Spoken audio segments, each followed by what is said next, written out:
up, horror fans, horror freaks, geeks, nerds, dweebs, turds, basement dwellers, and of course, all you mouth breathers out there. Welcome to the R-rated horror commentary podcast. Now, this is not a horror movie tonight. Depending on the way you think of it, I guess you could think of it as horror in terms of it murdering your childhood happiness. But it is, we do like to occasionally go back and do some sci-fi movies. Our-rated show actually is more open to doing all types of pulp culture content movies that we know and love. And of course, I'm a huge Star Wars fan, and we did previously in the past do a commentary for The Force Awakens. Me and Wazelle did that a few years ago, and it kind of been dragging my feet on doing more of these Disney Star Wars era stuff. Mandalorian was so good that I kind of got motivated into doing that show, but as far as the movies go, man, I just haven't wanted to talk about them a whole lot. But I found an interesting angle, loophole, if you will. Ivan Ortega, who is a YouTuber, and I guess he's like a film editor in training, or he's sort of new on the scene, but he started doing this like little campaign to re-edit The Last Jedi and sort of do some fixes here or there, shorten it a little bit, and tweak it to make it more Star Wars fan friendly, I guess you would say. And so I remember him like tweaking the trailer for this movie initially, and that sort of like got everybody's attention in the YouTube community, because the trailer that he'd put together was already leaps and bounds better than what Disney themselves had been doing, Lucasfilm had put together. And so I started following Ivan's journey. He would do updates occasionally, regarding fixing this, that, the other thing, adding in audio, changing lightsaber colors, things like that. Just making it more in line with the original trilogy canon that most older Star Wars fans sort of cling to as quality Star Wars, which I definitely myself am one of those people. But so eventually he finished it and he dropped it online, and I downloaded it, and then I think shortly thereafter, the copy just sort of disappeared. I looked for it today to see if it was still up, and I didn't see it anywhere. So I managed to save a copy, and I figured it'd be interesting to do a fan commentary for Ivan Ortega's fixed version of The Last Jedi, which shaves off about 10 to 12 minutes. And then course corrects some of the script. There's some added in dialogue. There's definitely stuff taken out, and it's less cringy. So I would say this is The Last Jedi, less cringe version. So I just thought it'd be fun. I got Nick here with me. What's up, Nick? How you doing, man? I haven't talked to you in a while. What's going on, man? No, I'm glad to. Yeah, man, I'm glad to be here. I'm glad that we have the nice edited version of this, so it's a little bit easier to watch. This way I don't have to burn my eyes out afterwards. Well, I'm just curious to see. Yeah, I know, right? I mean, like, the last thing I want to do is watch The Last Jedi again. I've watched it. I think I've watched it the original version, the director's version, Rian Johnson's version. I've seen maybe like 4 times, maybe 5, and it's just like the longest, most boring thing. Like, I do not enjoy it. It's my least enjoyable one. Yeah, this is the movie that I think broke the fans back, because you immediately saw an immediate divide in the fan base. Mm-hmm. Like, as soon as it ended, they were just like, "Oh, it sucks." Disney Star Wars sucks. People were like, "No, it's original and it's new and he did all these cool things." It's like it was just like this giant divide happened, and it was wonderful to see. Yeah, I mean, I totally understand. Like, it makes sense that would happen. I mean, the further we get away from it, the more perspective we have, the more obvious it becomes of why it happened, why the fandom became so divided. I was going into Last Jedi really optimistic, because I was really disappointed by The Force Awakens, but in a way, I kind of understood the way that they set it up, as in they were teeing it up for it to launch into this new thing. So, setting up these characters. So I was like, well, now that they got all that hard part out of the way, meaning, reintroducing old characters, bringing in new characters, setting things up, showcasing Lucasfilm's ability to bring Star Wars back in a relevant way. granted, it was a difficult situation Lucasfilm and Disney were in. So even though I really did not like The Force Awakens, I was like kind of giving them a mulligan in the sense that, you know, maybe they were really going to do something amazing with the rest of the trilogy, because you still had 2 out of 3 to go. So I was going into this one, you know, kind of like optimistic, thinking the trailer I thought was pretty good. That dropped at Super Bowl that year. And then I was like, oh, this looks like it'd be actually pretty cool, you know? And then, you know what I mean? I was trying to be optimistic, because that's just the type of personality that I am. But when I got into the theater, I was just, you know, we got what we got. It is what it is. Yeah, it's one of those movies where like there are glaring things that happen, and you're just like, why did you make this decision? This doesn't make like story sense of what's going on. It just, you know, especially for me from the get go, I just immediately was just like, why are you doing these things that just don't make sense? Like, it was just odd to see these things. And like I love what was it? I think it was the YouTube channel How It Should Have Ended. Like, answered all those questions really quickly. And they made their own version of it. I was like, oh, thank God you guys get it. Yeah, I think this might be like the most like talked about Star Wars movie on the internet in terms of, you know, just people defending it, people shitting on it, people dissecting it, contemplating on it. You know, it's been a big talking point. It's forever changed the outlook on Star Wars for sure. They got a lot of work to do if they're going to fix things. I think Mandalorian is a step in the right direction, but this really, really hurt the franchise. And I will say Rian Johnson is a good director. I just don't think he's a good Star Wars director. I think he did a really good job on Knives Out. I was not expecting that movie to be as good as it really was. Rian Johnson is an eclectic director who wants to do things his own ways. And look, that's a good thing for a director. And I almost don't blame Rian Johnson. I blame Kathleen Kennedy for putting him in the driver's seat. Not everybody is a good choice for a certain style, a certain type of genre of movie. I think Rian Johnson was a poor pick. You know what I mean? Yeah. What's he going to do? You know, a leopard can't change his spots. You know what I mean? Like, he's just going to do what Rian Johnson does, because, you know, when you're a creative and you're doing a big project, you just go with what you know, what you're comfortable with, you know. And I think that Ryan did his thing. And it massively blew up in everybody's face. So it was a bad casting choice by Kathleen for this, but she doesn't understand what Star Wars is, obviously, you know. So a stupid mistake, you know, was made because she doesn't really understand, I think, with what really forms Star Wars into a thing. Yeah, you know, which is so glaringly obvious because, you know, Favreau and Filoni understand very well what Star Wars is, you know? So that contrast really shows that she's just really out of touch. Because I mean, if they can take one character that you see only a few times in the series, and like, you know, he has his own story in the Christmas special, and they can take that and make this whole, what was it, 8 episode show out of it, and everybody unanimously loves it.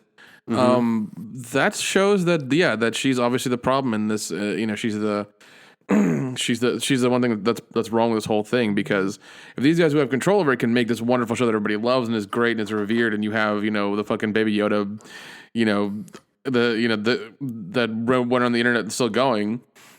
I mean, it's just one of those things where it's like, yeah, you fucked up, and by giving them control and having them do their own thing because they understand the lore, the story, and they love the whole thing, they did an amazing job. And without her going in there and fucking it up, or, you know, banging on the door every 5 minutes and being like, oh, do you have enough diversity in there? Do you have enough? You know, what's going on? Are there women in there? Do you have women in there? Are they doing stuff? Like, I know, it's like they're doing fine. Let them do their thing. Yeah, I mean, Cara Dune's a fucking great character. I mean, she's a female character done perfect. I feel like she's, Yeah, because the thing is that she can. The one thing I love, I mean, I like that actress because I liked her in Deadpool. I thought she did really good. I'm glad she's doing more stuff because she's talented. But the thing is that you can literally take that character and make it anybody. If you take that character, her being female has nothing to do with that character. That's what I love about it. You can make the character an alien. You can make him, a fucking hologram, whatever, and it'll still work. Right. But they chose to make it her, and I like her as an actress and things like that. She's done a good job. So I'm entirely for it. Do you believe that she can kick ass because she's big, sturdy, strong woman? She's an attractive woman. And she embodies the character really well. So it's believable. It's just like, and you put that up against a Rose Tico, and it's just, it's just so apparent that unfortunately Rose Tico character was just really weak, and not likable. That's the problem, doing things that are annoying and making sour faces in the camera. Just, people don't want to look at that, honestly. No, they don't. And like the one thing I hate is that they made her look really, like Disney made her look really frumpy in like all the clothes that she had. And if you see her on like the red carpet or, normal shit, she's like really cute and hot. I'm just like, damn, you missed the mark on this, like hardcore. Oh yeah. I mean, they could have, gone a different direction with it and made her more appealing. I think a lot of it was writing, not just appearance, but writing at the character too. And, but anyway, it just goes to show you that with Kennedy not in the picture that, they can do a really great female character in Star Wars. So anyway, so here we are. We're going to watch Ivan Ortega's The Last Jedi Fixed. This is a video commentary. So this is my first exclusive content for my Patreon page. So this will not be anywhere but on here where you're listening to it, my Patreon channel. And I just want to say, if you're watching this, then you subscribed, and I want to say thank you so much. And I want to say thank you to Nick for being my first Patreon guest. Oh, dude, no problem. I'm always down to help. Yeah, man. I we haven't done a show together in a while, and I was like, your Star Wars stuff, so I figured you'd be a good person to bring on, and I just missed hanging out with you. So oh yeah, dude, definitely. So let's get started, man. I'll count down 3, 2, 1, play.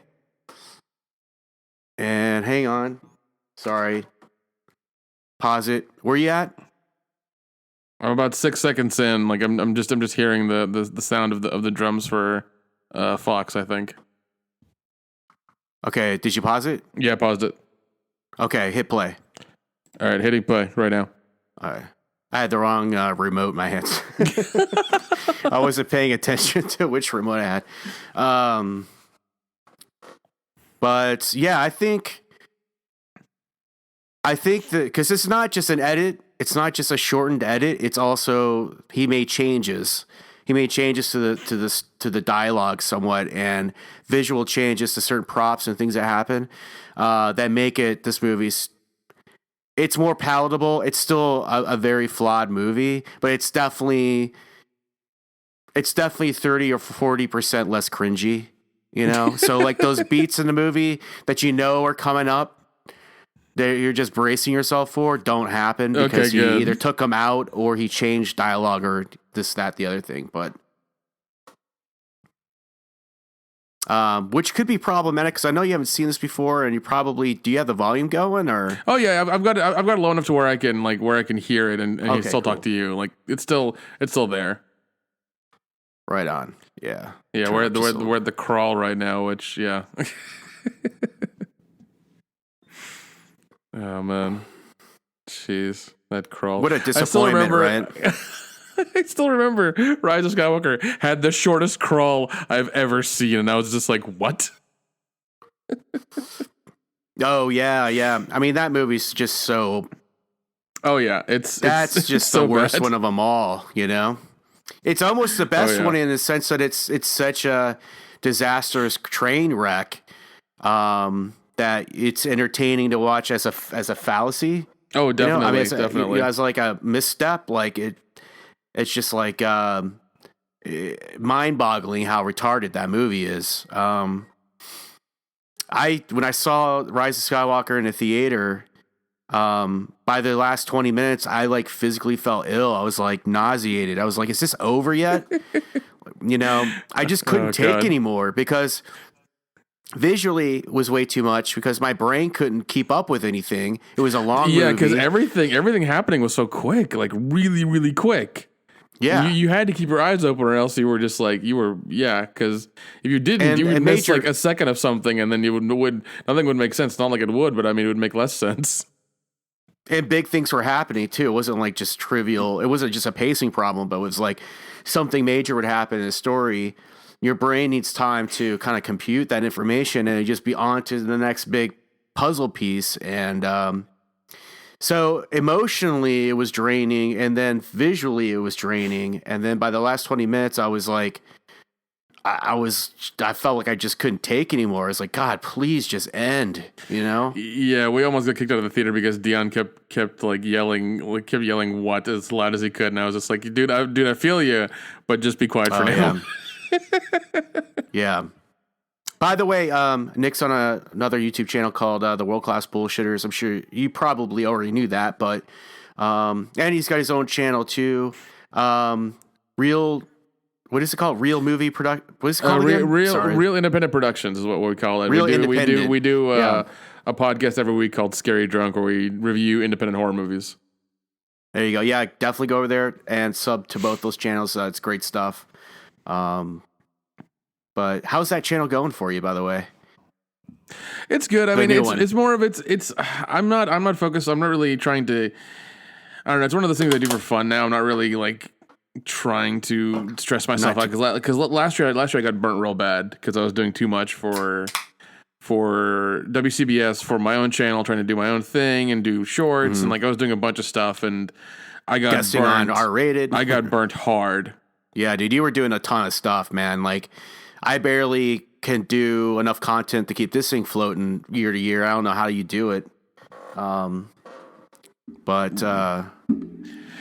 yeah, you're on a really successful channel already. So I mean, you that's got to be a fun experience. That must keep you going. You know. It does. And I mean, like I mean, my channel's mainly it's just horror stuff that I like, and I want to focus on indie horror as opposed to major horror because I feel like major horror is like too easy to do. Anybody can go watch a movie and things like that. But indie horror, you have to go to the conventions. You got to find and buy that shit. You know. Oh yeah. And that's what this channel is like, a balance of that. It's like we do mainstream stuff, because it needs to be talked about, but it also draws in a larger crowd of people. But then I really get off on watching the more obscure stuff. Like I just did a movie night hangout episode for this movie called Doom Asylum. Oh, nice. And that, that's a really fun, terrible, cheesy 80s movie, but with some redeeming qualities. But, it's the small ones that people forget about, maybe don't know about. Those are the fun ones to do, See, okay, well, let's talk about this movie right now. Like, they're like that dreadnought is shooting the planet or shooting where they were. That was one of my big things. Is just like you're shooting where they were. The ship is like right in front of you. Why are you not shooting the ship that's in front of you? Yeah, you'd think they would take out the rebel transport first, then blow up the base. Like that's just a logic. Yeah, because thing. I mean, like. Yeah, because I mean, like they're evacuating the base and they're all pretty much in the rebel transport right now. Just shoot that. They're right there. They're like 300 feet away from them, sitting there. Yeah, and like even ducks, and even the turrets that are on the surface, they're just turrets. You have giant fucking guns you can shoot the thing with, and it'll be fine. Like just make smart decisions, and the rebels can be dead in a minute. It's real easy. Oh, so yeah, they shortened that BB-8 gag. Thank God. Ivan, yeah, he just did the one, and then fixed the problem. He didn't do the multiple, I don't know, whatever that dumb gag was before. That took you out of the action. Where BB-8 was like spread eagle throughout the fucking innards of the X-Wing just to kind of keep everything going. Yeah, and also one of the things he cut out was the terrible mom joke between Poe and Hux, on the bridge of the Oh, Dreadnought. that's true. Thank God, dude, because that thing Star Wars is subtly funny in some moments, and it's I like it that way. But when you have that joke, it's really obviously funny, and it just brings you out of the whole experience. It's really weird. Well, the problem with it is the humor isn't universal. It's too I guess modern. It's too, current. Like it's too dateable, True. Yeah. I think the Mandalorian's getting Star Wars humor like perfect because it's just sort of these intrinsically humorous things between characters. Because with the Mandalorian, you have the whole thing about the fucking what is it, the stormtroopers being bad shots. Like they kept harking on that throughout the whole season, and it was funny as shit. Mm-hmm. Yeah, it'd be like Baby Yoda turning and saying YOLO and like in the middle of a fucking episode. It's like, it's just not funny for one, and two, it dates the shit out of it. It's like, yeah. But here we have Paige Tico, and why couldn't she be the main character and they blow up Rose Tico? Seriously. I don't know, man. Also, why do they have these slow ass fucking bomb things that like when they have Y wings? They have lasers. Why would they use these fucking explosives? Makes no sense at all. Yeah, they have lasers plus you have Y wings. Y wings are the Y wing bombers. That's what they are.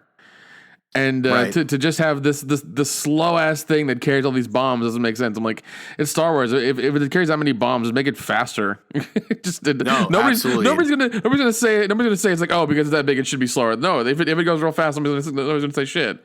Just have it do its thing.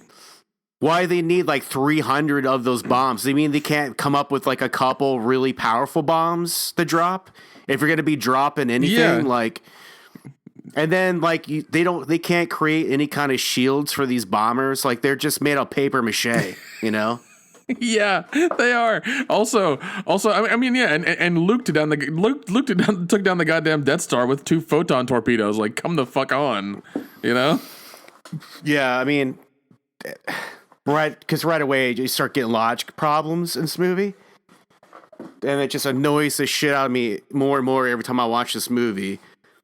And I know, this scene right here, Rian Johnson's trying to create some tension, some suspense, but I just don't. It's so contrived, dude. Why would there be a catwalk right in this spot? Why? There's no way she could stomp this ladder and have this thing fall. I don't know. I just don't like this scene. I didn't like it when I saw this. I thought to myself, I was like, oh, she's gonna use the Force and fucking she's going to put her hand out and fucking try to get it, and it's gonna happen. But she might as well have. That's how far-fetched this shit is. Then she just kicked it again. I was like, okay, fine. Look how fast it goes by her. There's no way she would have caught that. No, there's no fucking way. I like how there's just a remote controller with one button to release all these bombs. What the hell is that shit? Then who the fuck is the guy driving that thing? Then what does he do? Does he just drive it? That's it. They have a bombardier apparently sitting in this bombing bay on this ship. He's got a remote control with one button on it that releases all the bombs. Not even a galaxy far, far away does that make any fucking sense. Yeah, it's just really, really weird. It doesn't make any sense. And it's like a garage door opener. Yeah, that's what it was. It basically was one button, one function. That's it. Yeah, I don't know. I don't know. You know what's weird too is I don't like Leia that much in this movie. I don't know why, but it's too bad too, because it's not like anything she does in the Rise of Skywalker counts at all. But that was true. I do like that shot. That was a cool shot of the X-wing coming into bay. I like that shot. It was cool. But yeah, Leia, for whatever reason, just doesn't do it for me. I don't know if it's a Carrie Fisher thing or what, but he just wakes up from being medically sedated in this thing. He's going to just wake up. Okay. Yeah. I love how like he's in a back to suit. He's just been laying there. Nobody's around. Nobody gives a shit about him. No, he was. Like, Dude, he was in a storage room. You see what was around him? It was a fucking storage room. That's all it was. Yeah. They're like, oh, we're gonna put him here and here. Like that right there shows you how important Finn is when they do that shit to him. I know. You know, dude. it's just like it's like, oh, he's gonna be an important character, but like, no, they put him in the goddamn storage section with the other stuff because they wanted to make room for God knows what else. They couldn't have like just had an extra standing there in a nurse's uniform or something to indicate that. Give him an alien nurse or hover bot that fucking has injectors out of it, some bullshit like that. To give him something, you know? Jeez, dude, I got lost. I'm going to be ranting in this. This is a rant material for sure. Okay, this fucking thing. So this is a beautiful example of how Ivan fixed the scene. And he did away with the tossing of the lightsaber. He basically tells Rey in the scene that, you know, it's not mine to wield anymore. I'm handing it off to you, which makes so much more sense. That I can deal with. That's fine. Okay, he is still somewhat defeated, but he at least acknowledges that it's an important relic of the past, that it's a device that is iconic in terms of like it signifies like a generation of like what am I trying to say here, man? Help me out. A generation of Jedis, or a generation that happened, I don't know, a long time ago that he's no longer part of, nor does he feel like he should affect, because he's done his job and he's just in his little monastery now doing his thing. Yes, I mean, like, even though he doesn't accept the mantle, he still acknowledges that it had an important role in history and that it could play a role in future history or future events or whatever. Yeah. And I see that that was an edit right there as well, with the passing of time. Like, just like, yeah, because he didn't do his I guess walking throughout the thing throughout the island stuff. So I feel like he took out a lot of Rian Johnson's more masturbatory moments, Oh, like, yeah, definitely. Self-indulgent moments. It's so much more relaxing to watch this movie when Luke doesn't throw that lightsaber over his shoulder. It is, because that was a tense fuck you moment, and I'm glad he doesn't do that, because it seems right for him not to do that, because like that's his goddamn lightsaber. Like, I'm sure it's his father's lightsaber. Yeah. Obi-Wan Kenobi gave him that lightsaber. I mean, you think it would at least have some sentimental value, even if like he's like, well, maybe I'll just keep the saber, throw the kyber crystal away or something, like, I don't know. Yeah, like, something. Make it non-functional, whatever. Also, I hate that he has to ask where Han is. I fucking hate that, because like they were connected enough through so much adventure and the things they did that they should just know what happens with each other. If like one of them dies, he should feel it like throughout the Force. The fact that he had to ask pisses me off. Yeah, that was like spoon feeding the audience. Yeah. And even this scene feels very much like Principal Office-esque, because you had the one asshole come in and then leave, and the other asshole has to come in and get talked down to by the fucking Scarface clone asshole. Yeah, he does diss Hux. He says, something to the effect that a weak-minded fool could be a sharp pointed tool if it manipulated him the right way or something. I think he's talking about Hux there. But Ivan cuts out the scene where Snoke belittles him for wearing the mask, which I thought was good, but yeah, because it doesn't make sense. Yeah, he's just trying to give cause for Kylo Ren to have his temper tantrum. But it's much more subtle here, because he lets the audience, the way he re-edits the dialogue, he lets the audience draw their own conclusion. When he does have the temper tantrum later, it's a little less on the nose, but I really think they made a huge mistake from the very get-go taking that helmet off. They should have just left it on for as much as possible. with only like occasional reveal here or there in the shadows or something. Like he should have revealed. He should have revealed at the end of Force Awakens is a little bit, kind of show, like side of his face, whatever. Probably more revealed. Maybe like halfway through this movie, more revealed. And then at the end, like at the end, at the last movie, then totally reveal it because like once you, because I even with Vader's helmet is the most iconic symbol, I think, in all of pop culture. You know what that means. You know what that is. You know who it is. Absolutely. And and even then, it took them 3 movies for him to take it off. And when he took it off, he was like this sniveling little thing, inside of a black suit. And other than that, he was like death incarnate throughout the whole movie, because the first thing you see is he wipes out a fucking planet on a whim. He's like, which planet has rebels? And she lies to him, and he's like, okay, this planet, I'm gonna wipe it out right the fuck now because I can. Right. And when you, and when you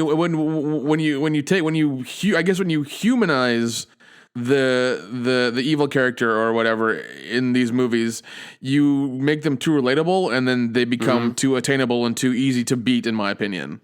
Yeah, absolutely. Well, just on a very basic level, like what makes a mask cool is the mystery that a mask lends to a character or a person's persona or whatever. It's like when you take away the mystery immediately, it just deflates it, and it does become just a prop. So, in a way, I could almost see why Rian Johnson just said fuck it, because it's just a prop, Yeah. And then JJ just brings it back in the next movie. It's glued together with red space glue. It's like it's too little, too late. Just what's. I don't think it was ever clearly defined what point the mask served, but it looked really cool, and that was about it. Yeah, because we know we kind of know through other stuff why Vader need. We know through the prequels why Vader needed the mask and needed the suit, because he needed to survive. Kylo didn't really need that. Had half of his face been blown off, and it was like robotic or whatever, and it looked fucking grotesque, and that'd be cool as shit. Dude, but, they wasted an opportunity when fucking Kylo Ren took a blade to the face. They should have grotesquely disfigured him. Oh, 100%. You know how cool that would have been? That would have been cool as shit, man. Like if they had just taken half his face off with the lightsaber, it's all cauterized and shit, and they have to build it back up with robotics or whatever. Yeah, it would have looked cool as fuck. And then he would have never taken off. Dude. He would have never taken off his mask. Then he would have been like, no, I don't want to be seen. It would have made Kylo Ren a more tragic figure as well, but no, they gotta preserve Pretty Boy's face for all of the fucking Reylos out there, Jesus, man. Oh God, those damn Reylos. It's just glaringly obvious shit to people that they don't do these things. It's like, like wasting Admiral Akbar here. Like what the fuck were you thinking? Like Admiral Akbar is a beloved character. Just based off the line, it's a trap, right? Yeah. Big huge hero of Return of the Jedi, and you want to see more of Admiral Akbar being a hero, being Admiral Akbar, and he gets sucked out into space. It's just a moment. It's just over and gone. Yeah, it's shitty. Like you bring back this character and then you're just like, well, we're gonna fucking vacuum them into space. Awesome. So he's basically sushi now. Great. Right. And I thought when I watched this movie the first time and I saw that, Carrie Fisher's Princess Leia, she suffers a similar fate, I was like, wow, that was a ballsy move. Like, that's a good way to maybe end her character, was this in a tragic moment of dying in battle, and no, they couldn't. They couldn't. Enough, they couldn't end it there. Then they did the whole fucking Mary Poppins thing, and I couldn't stop laughing in the theater. I was like, I kept saying what, and I kept laughing to myself. I was like, are you fucking kidding me right now? This is happening. It's awful. And I love the excuses like, oh, Luke could have trained her or whatever. It's like he could have, but we never saw that. So you're just inferring shit that may have happened. the fact that they tried to retro fit that into Rise of Skywalker was just atrociously terrible. Dude, they tried so hard to put so many things in that movie to explain so much shit, and it was just like MacGuffin the movie. It was just like so many things they tried to place in there that just didn't work out. Trying to cement in all those plot holes. Like, no, you can't do that. Sorry. Man, everything. There were so many moments in that movie that were just like a 12th grader wrote it. It was like, well, we need to get from point A to point B, so we'll just come up with this magic coin that, like, you know, it's just like they would write these little MacGuffins for like convenience. Yeah, it's just like a lazy script writing. It's just fucking terrible. Yeah, it was dog shit. Oh man, Rise of Skywalker, dude, just fucking awful. Yeah, it was bad.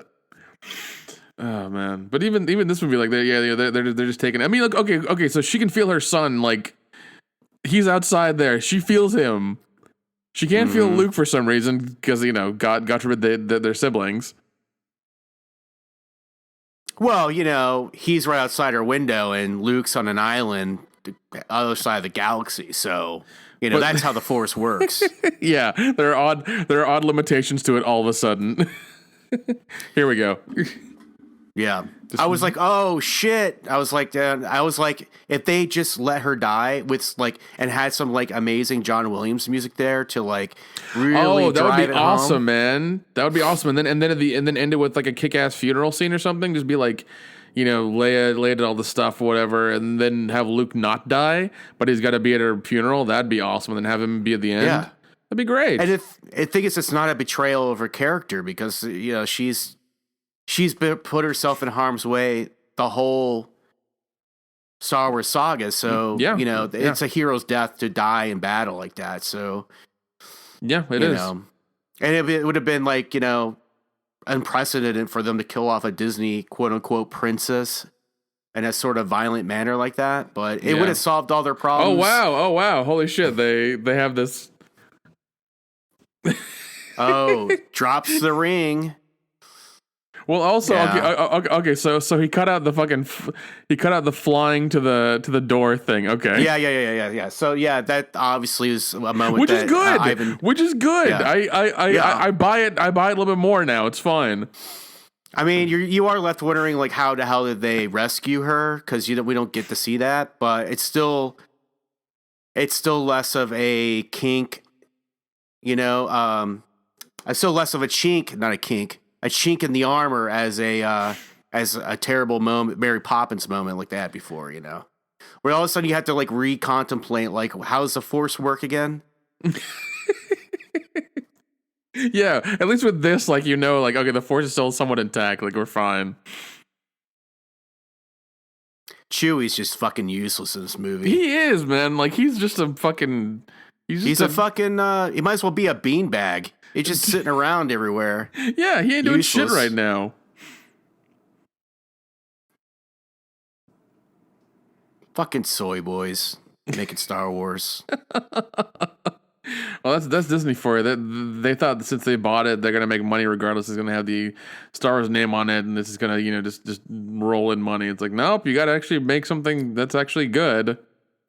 You can't just, you know, depend on the name. You gotta make something that's actually good. Admiral Holdo, probably one of the worst characters in Star Wars ever. Because like he mentions her, he's like, Admiral Holdo from this battle. It's like, we don't know what the fuck that is. You're just mentioning shit all of a sudden. Mm-hmm. You know, I hate when they do that. It's just like, oh, the audience should know this. It's like, no, we fucking don't, because you retconned the goddamn extended universe, and we just have like this dialogue to go by, which doesn't mean dog shit. Mm-hmm. So and unfortunately, this is where a lot of the logic problems of the movie come into play with her character, because it just makes absolutely no sense. The leadership, the choices that she's making throughout, you know, the movie. So including blowing herself up, makes no fucking sense at all. You know. No. Once again, even if they're gonna do a stupid move like that, the Holdo maneuver or whatever the fuck you want to call it now, they should have given that moment to Leia to be the the martyr, or it should have been her big moment. Like, why is Holdo, fucking purple hair Holdo, gotta be the hero of the movie? Yeah, I know. I agree. It should have been Leia. Leia should have been the one to do it, because that would have been ultimate sacrifice, and it would have been a lot. It would have been read a lot better and a lot easier. And I think people would have accepted it more as this character who's just come in a few minutes ago, and we're just like, oh, she has to die now. It's like, what? Who is she? Right. They were asking too much of the audience with that Holdo character, man. Yeah. And plus, she's just an emasculating bitch. It's like, but then she's like, I kind of like him. Like, that makes no fucking sense at all. You like been berating the dude the whole time, Yeah, because I mean, it's just a strange thing, because I mean, it just doesn't make sense. It just I don't know why they would do that. It's strange, just damn strange. Well, that's what happens when you fucking shoehorn in identity politics into a Star Wars movie. Because everything else, the logic, the character, everything is going to fall on the sword of the message that you're getting out. I mean, that's the only explanation that makes any sense to me. Otherwise, why would anybody write a character like that? Why would anybody write a character like Rose Tico? Oh God, Rose Tico doesn't mean anything. Like, the only you have to infer that, like, the necklace that she's holding is from, like, they're connected somehow. Because, like, in all reality, I didn't even think they were sisters, like, because they were both Asian. I was like, oh, they're just lovers, or they're lesbians, or whatever. It's a thing. That's what you thought? No, honestly, that's what I thought, because I was just like, because they're both Asian, I didn't automatically think that they were, like, sisters. It didn't come to my mind. Paige Tico looks like they don't look the same Asian to me. They look different Asian. That's true as well. That's true. So that's confusing. See, like, that's why to me they looked like they were probably lovers, and I was like, okay, cool, whatever. They're lovers. She died. It's war. These things happen. No big deal. Moving on. I think Rose Tico was probably the pants wearer in that relationship, if that's indeed what happened. But Rose Tico, yeah, man, I just. I love. Does she seem like a hero that you want to hang around with? So she's like infatuated with Finn. 0.005 seconds later, she shocks him with this fucking thing. Well, There's no conversation. I was kind of hoping she'd just get on her knees and blow him, because that seems like where it was going there for a second. I was just like, okay, he's telling her all this stuff, and she's like, oh my God, you're this person, you're this. No, not she's a lesbian. Maybe she's like one of those lesbians that likes dick occasionally, though. True. No, but yeah, it's just that's so harsh, that transition from you're a rebel hero to, oh, you're a deserter. Like, you think maybe if you saw him in that light that he would have a good explanation. Maybe he was doing something. Yeah, like he was, reasons. Secret mission, can't tell anybody kind of bullshit.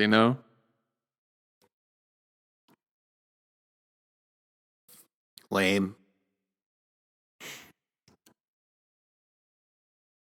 Why do they have to go with diarrhea green for her suit? Seriously. I have no idea. They wanted to make her as unflattering as possible, which I once again feel bad for, because she's actually like a cute girl. Yeah, no, this has nothing to do with Kelly Marie Tran. No. And I mean, I hope she's pursuing more stuff, and is, and has better careers that or better roles in films that she's doing, because I definitely want to see what she's got, because I'm interested. But yeah, sure. But even yeah, Boyega over there, well, he was doing movies in between Star Wars stuff. He kept doing everything. He was doing like Pacific Rim. He did Red Circle. He did Chicago. He did a bunch of stuff around it, just so he could not be, I guess, pigeonholed in being Finn. I actually really like John Boyega a lot. I think he's got, he knows himself. I think he's got his shit together. And he's smart. He is a smart guy, and he's driven. Like, I was just watching his episode of Hot Ones. You ever watch that show? YouTube channel? Yeah. I've seen it, man. I like Hot Ones. Yeah, First We Feast. His episode is really good, and he's fucking champ, dude. Like, he knows Rise of Skywalker sucks, and he's just, he's obligated to do these things, and he's just like powering through it, and you could just tell that it's not broken his spirit. Like he's a different echelon of actor, you know what I mean? And I think he'll do great things. I'd like to see if maybe Kelly Marie do some stuff, but that's yet to be seen. But I hope she, gets away from the stink of this movie. I think downplaying her in Rise of Skywalker was a good idea. Although, from what I've read, it was sort of like an editing thing. It wasn't like kind of deliberate, but I don't know about that. I have a feeling Disney was like, let's just push her out to the peripheral just a little bit more, because they took her off all the like posters and T-shirts and. Yeah, and she had, I think she had like around a minute of screen time in that whole movie, which was just like, geez, you play this character. This character was in, all of the second movie and none of the third. This is really weird. Mm-hmm. So it was just weird. It was strange. There was a lot of backlash to her character, unfortunately. So, you could say maybe they listen to fans, maybe they just made a marketing decision. Who knows? But this is dumb too. Oh God. What sense does this make at all? It's like we're just gonna force Maz Kanata in this movie because she's like a thing that she's supposed to be important to Star Wars for some reason. God, yeah, I don't know what the whole deal is with Maz Kanata. I mean, because I hate that in the first one she's like, they're like, where'd you get lightsaber from? She's like, oh, it's a story for another time. That never fucking got answered ever. The thing I hate about her the most in Force Awakens is, so Han's like this like smuggler that all kinds of people are trying to find, and he walks in and she screams out, Han Solo, to the whole fucking bar of criminals and God knows who. Like, I know it's a small detail, but it's little like story writing details like that really irked the shit out of me, because it's like, if she's so wise and she's been around for so long and she knows Han Solo so well, why would she do that? Why would she put him in jeopardy? Like, fuck, nobody does that, Yeah, exactly. And it felt like they were trying to make that the Tatooine cantina a lot, and I was just like, you're not going to be that. Sorry. Oh, obviously they were trying to rip off the cantina. They were just trying. It was all member berries, Oh yeah, 100%, yeah. I mean, it looked. The creatures in this scene I liked a lot, but it didn't have the special feeling, like you could understand the space that the original cantina scene had. Like the one in Force Awakens, like it felt too alien. I couldn't really get a sense of the space. I don't know. Maybe it's just because I've seen the original Star Wars so many times, but you kind of get a sense of the space of what the original cantina is in Mos Eisley. You know? Maz Kanata's castle is fucking weird, and it just gets blown up 2 seconds later,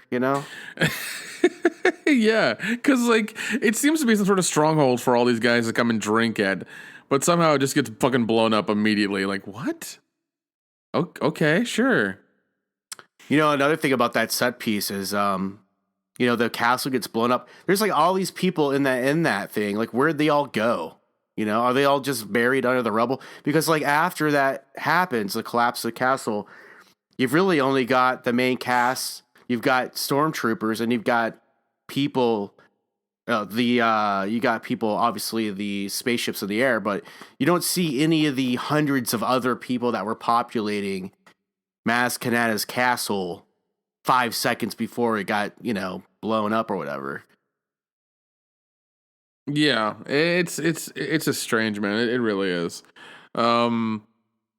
Yeah, because all of a sudden those people are gone, their ships are gone, and nowhere to be seen. Like, it was just a whole weird thing. Yeah, and it just doesn't. Sometimes I feel like I feel like Abrams focuses on the wrong details. Like, I don't know. I mean, I think that sometimes like the devil's in the details, like small certain things. Like, that's what made the original Star Wars so fantastic, was the subtlety, the little moments, Yeah.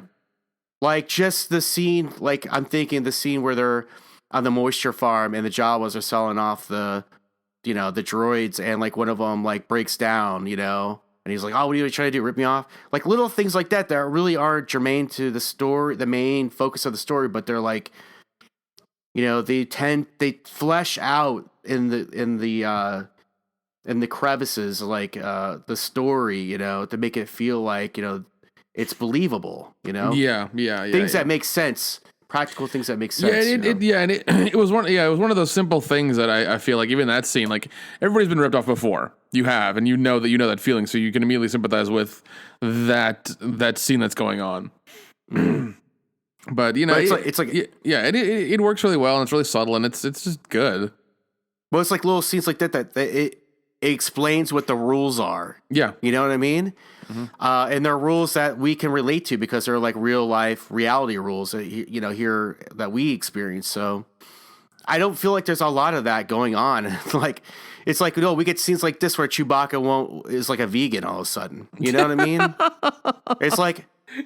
No, like Chewbacca would eat the shit out of that fucking porg and not give a shit. Yeah, exactly. That's why I cooked 2 of them. He's not just gonna cook them and then like put them in the fridge for later. I don't think the Millennium Falcon has a fridge, or maybe it's too full. I don't know. Oh, Millennium Falcon's definitely gotta have a mini fridge. It's somewhere in there. Gotta have some blue milk and vodka. There you go. Some blue milk. Blue Russians. There's a really fun drinking show I watch on YouTube. I think it's called How to Drink, and the guy makes all the drinks from the Star Wars park. Oh, cool.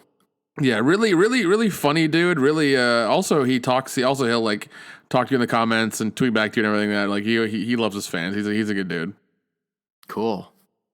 This is one of the scenes I really liked in this movie. I did too. Like, when they meet like that, I love it, man. Because like BB-8 didn't have that shit. Like BB-8's brand new. Nobody gives a shit about him.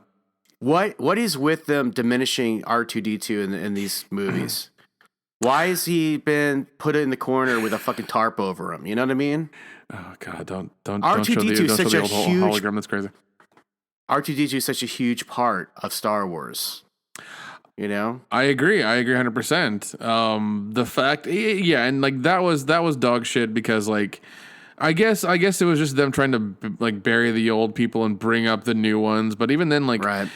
there aren't, like, the new ones aren't distinct characters. They're not interesting enough to be this thing. I mean, you had Finn, who broke off from the fucking Last Order or whatever, who knew all the secrets, and he's just like running around doing shit. They're not asking him questions or being like, "Hey man, here are these schematics. Can you tell us how to get into this place and, like, I don't know, blow up their ships or something?" No, none of that's happening ever. Right. It's like he was there, like, I don't know, 2 days ago maybe, according to this timeline. Like, it doesn't make sense. Yeah. R2's a wealth of knowledge. He really could be useful. 100%, man. I mean, he even had the map for Luke, and you don't think he has anything else in his brain? Jeez. No. But C-3PO has the fucking the book that he read when he was a kid of the Sith language. That's what it is. Pull somebody, ask them all, like, who do you like more, C-3PO or R2-D2? They're gonna say R2-D2 I would say the results of that poll, 80% of the people are gonna say R2-D2 over fucking 3PO. 3PO is a great side character with R2. He works great. He's a package deal with R2-D2. Oh yeah, 100%. Yeah. On his own, he's kind of annoying, kind of drab, kind of pompous. R2-D2 really balanced him out, because they played off each other. They were effectively a comedy team, No, they were, and you need them both to be to be effective, or to have, or at least you need both of them in the scene to be effective. Mm-hmm. Because if you don't, it's going to be really weird if just one of them's there. But if it's either R2 or 3PO, it's going to be a little odd. Well, I kind of feel like R2 could carry a scene as a droid on his own if he's like Luke and R2 are great together. They were great together on Dagobah. No, you got a point there. R2 really is like a reactionary character, so he brings like the comedy relief. Yeah, definitely. You Yeah, know, he does. I love that. This scene is weird because it's just like she's having a space Skype call with her boyfriend, and then her uncle comes out. And she's like, "All right, no, nothing is happening. I'm just watching the scenery. I swear, I'm not talking to my boyfriend." Why wouldn't she tell him that she had this anomaly in the Force, that she doesn't know what's going on at all? Doesn't understand the Force. Like, even Luke, if he did that, would be like, what the fuck just happened? Like, Yoda, seriously, like, explain to me this, like, Force Skyping thing. Like, this is what I'm talking about in terms of establishing the rules, like, if you're going to introduce something like Force Skyping, you have to surround it with some storytelling elements to make it believable. It's like, she could have like brought that up with Luke at that moment. Maybe they could have had a bonding moment over it. Yeah, that would have been interesting. Like maybe she needed to do that to, like, I don't know, talk with Leia or something like that, and they could have done that where it's like both of them in like a white room or something, and they're talking to each other because Leia's like knocked out or whatever. Something like that. Even this scene with the fucking can't park a shuttle back here. We don't fucking need that. That's useless. So stupid. It's like that's more logic errors. It's like, why they're on this like very important mission. Why would they park it right on the fucking beach in front? Like, why would they park the shuttle? Dock their shuttle somewhere out in the woods. At least you got some cover. Like, it's right in front of everybody. Doesn't make any sense at all. It's just like asking to get caught, It's like double parking. You're going to rob a bank and you double park, it's just... Yeah, exactly. Also, how did these two get in this casino? Because if you look at everybody's attire, it seems like there's a fucking dress code or something. Like, there's some way to get in, and I don't know how they did, but like, they're just there, and they're in their like fucking clothes. It's weird. I guess maybe it's just like Vegas, anybody can walk in, but it seems like a high society type place, Yeah. And they would get booted, or, they'd be like, why aren't you serving drinks? Especially if you walk in with dirty, greasy overalls and like have a utility belt. And that's true.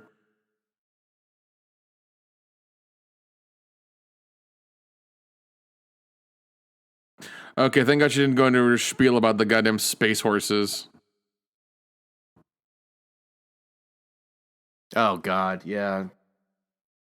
The shoehorning in, oh, man. It's like, look, I personally love animals. I wouldn't call myself like a PETA activist or anything like that, but I'm just saying, like, I get it, but it's like, when you're going to just like basically sidetrack your movie for 20 minutes over it, it's kind of, I don't know, it's a sore thumb in the middle of the movie. Like, I'm surprised Ivan didn't take this whole sequence out, but I guess there's still story elements tucked in there that are important to the keeping the narrative going. But yeah, definitely, you got to keep it going. the fucking reflection pool with the yin yang in it, dude. Yeah, that's stupid. That's really stupid because I don't know. It's a weird symbol to put in there because like it's very earthly and very like now, and people know what that is. You have to and also it looks like he fucking made that with like epoxy, like something he did on a weekend. Yeah. Like it looks really out of place. Like it's one of those things that it just doesn't make sense. Like, why is that thing there? And like it's never. She passes by it a couple times, but it's never talked about. It's never referenced. It's just like it's sitting there for some reason. We could have gotten some great Luke training stuff, and it just gets dropped, and it's made fun of essentially. He uses like Luke, Rey. This is like an important thing that really needed to happen, and it turns into a comedy sketch. Yeah, I agree. There was like 3 lessons or something, and like they only got to. I don't know if there was. I don't remember there being 3 completed. I think I remember like 2. And then she turns on him, confronts him, and then leaves the island, right? So, unless I'm remembering that wrong, but it doesn't feel like there was any lessons really learned here, Yeah, it's strange. Yeah, it's just weird the way it is because he's really trying to teach her, and this should have taken a long time. This should have been like a I don't know, at least a month or something of time of just him teaching her a bunch of stuff. But it feels like it's been like a day or something. Well, if you think about Dagobah, like that felt earned. Like Luke really, I mean, he actually had moments where he was out of breath and sweating, he was like going through the motions and doing things and having successes and failures, and he felt like he was there for a big part of Empire, and then he like in the very last act of the movie rushes off to save his friends when he prematurely, and yeah, this is just kind of like just a couple sequences patched together, and then she bests Luke and then loses faith in him and then takes off. But I guess in a way it's a cheap mirror of Empire Strikes Back, Yeah, exactly. Not completing your training and making a rash act or whatever. But this is definitely all been re-edited here. This has to have been re-edited. Yeah. Because it looks so much better and makes a lot more sense in this weird voiceover kind of like training montage thing. Mm-hmm. Like I dig it, and it's way better. Mm-hmm. Yeah, he definitely made some improvements on this, and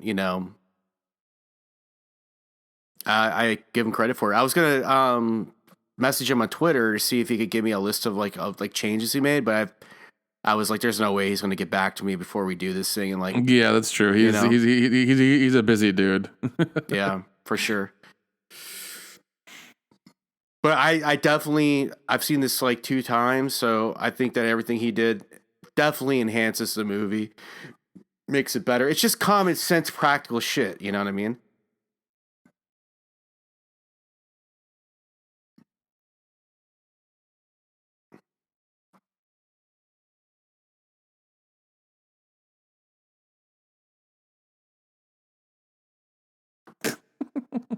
Can we talk about how boring Rey is?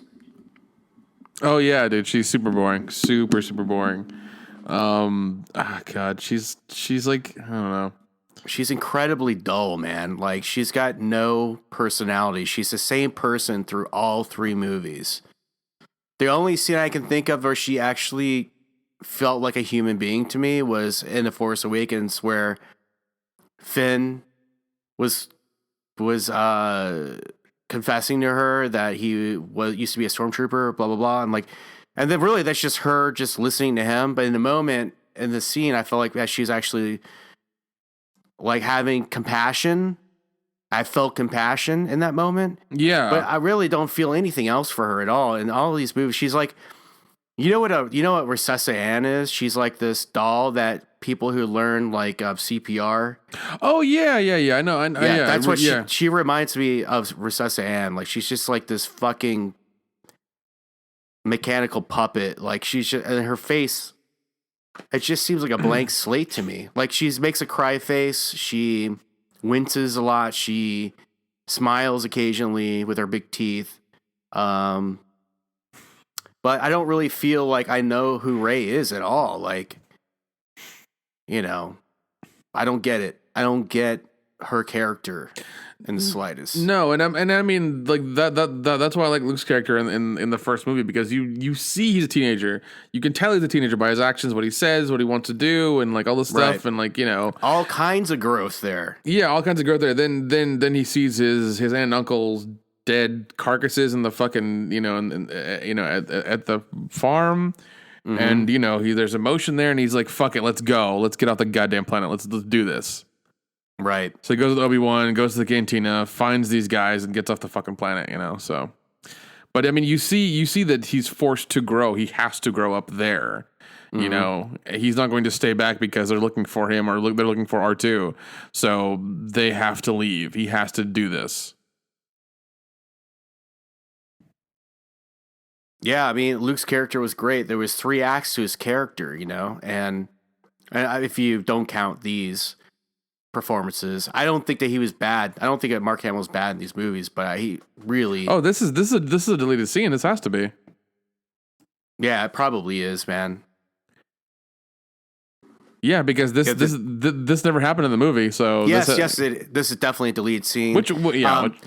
This is definitely echoing the scene from Dagobah where Luke goes into the cave and he confronts Vader / himself and decapitates him.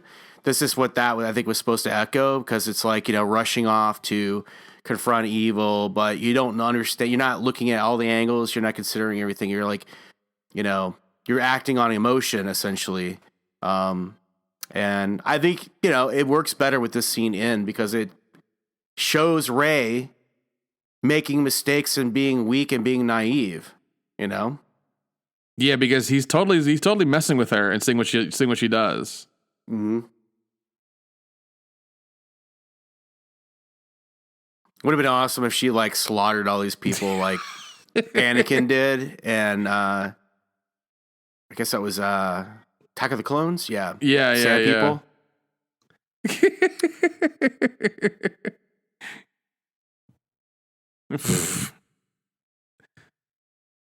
Fucking Chewie and R2. Yeah, they're all hanging out. Nice little Return of the Jedi throwback, I guess. Yeah.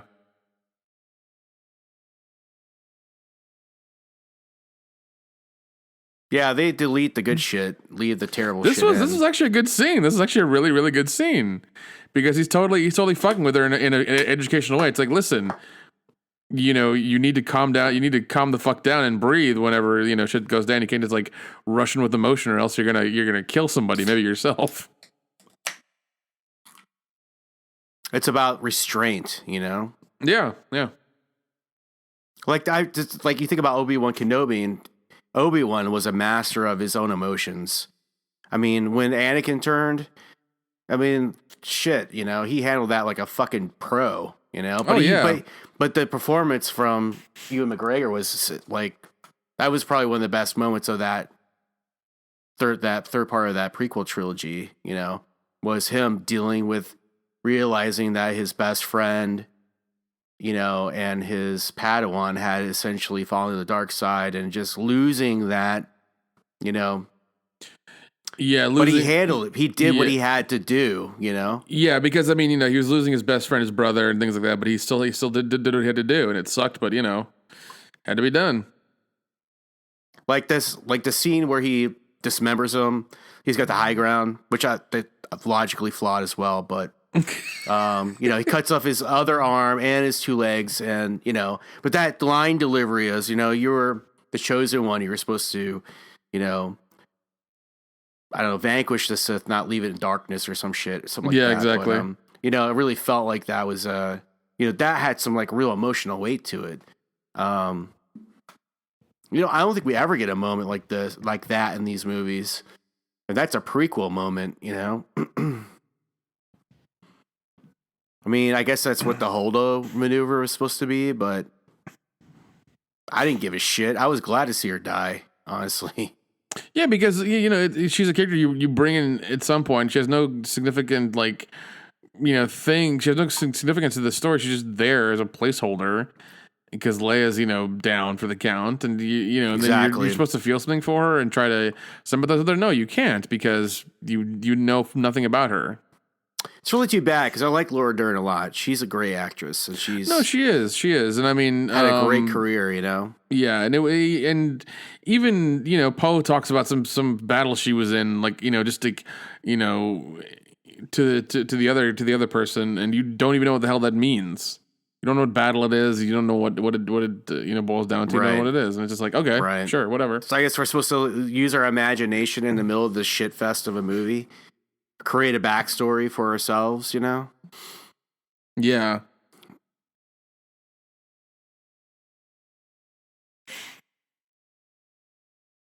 this is just fucking stupid, man. They came to the fucking casino to find this fucking great code cracker guy. They just happen to find this fucking dude in their cell when they get captured. And I like Benicio del Toro, but this character is fucking weak ass shit, dude.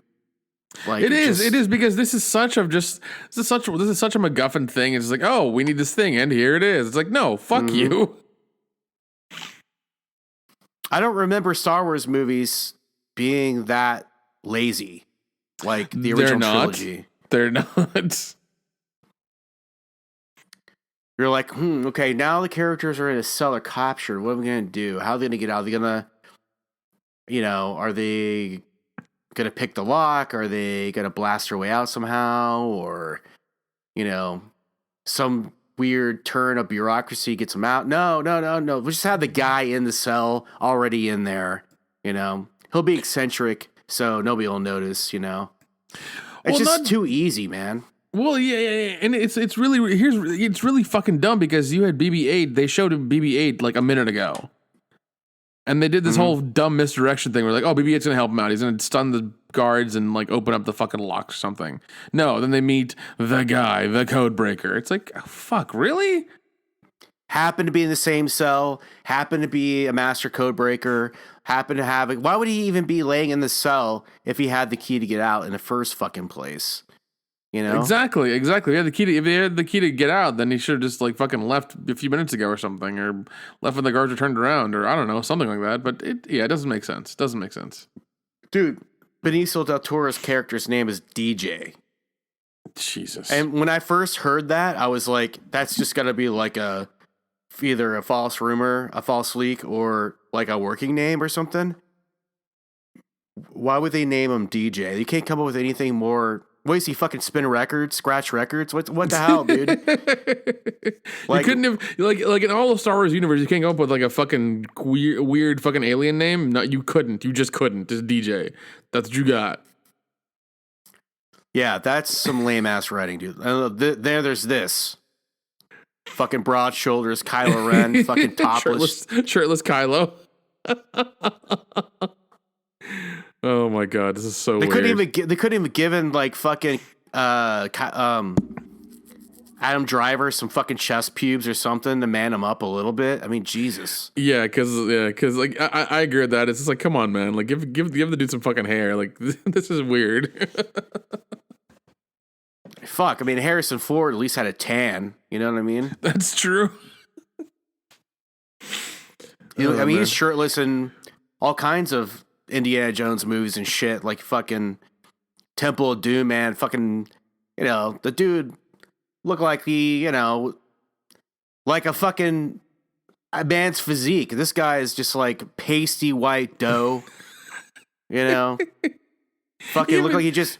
It looked like he just nared his fucking chest, know. Like man him up a little bit. Jesus, put some hair in his nipples. Yeah, something like this, and this thing I don't fucking understand. I don't get this thing that they explain why how Kylo became Kylo. It's like, oh, because Luke detected a slight hint of fucking darkness in him, he had to kill him. It's like, motherfucker dealt with Vader. With goddamn Darth Vader, and he feels a hint of darkness, and this kid's gonna kill him? No, not gonna fucking happen. It's stupid, dude. And like everybody's got light and dark inside of them. So he wouldn't even try to reason with him. He's gonna stand over him with a fucking 90 blade. Like he's not gonna notice. Like if you're gonna do something like that, don't hesitate. Just do it. Yeah, but even then, you couldn't talk to him more and focus on him more, and in your fucking Jedi summer camp, and just make sure he's okay. Yeah, like what? What's the return policy on kids if he detects the dark side in them? Does he just kill them and when parents come to pick them up, he's like, oh, sorry, it's stated in the contract that if I detect any dark side in them, I'm allowed to kill them. Like what? Yeah. What's going on? His own fucking nephew. Your own, it's your nephew. You can't spare a extra time to talk to him and be like, hey man, what's going on, man? You doing all right? You okay? You good? Dude, it'd be like fucking Luke waking up on Dagobah with Yoda sitting over him with a fucking lightsaber ready to fucking decapitate his ass. It's like, yeah, exactly. Yoda recognized that each Jedi has a good and bad. They could go either way. That's the whole fucking point of being a Force user. Is that you choose to do good or you choose to do evil. Oh god, this goddamn scene that lasted way too long. Hopefully this gets cut down too. Fucking snaps. The finger snaps. This whole thing was so dumb. It's another fuck you moment in the movie.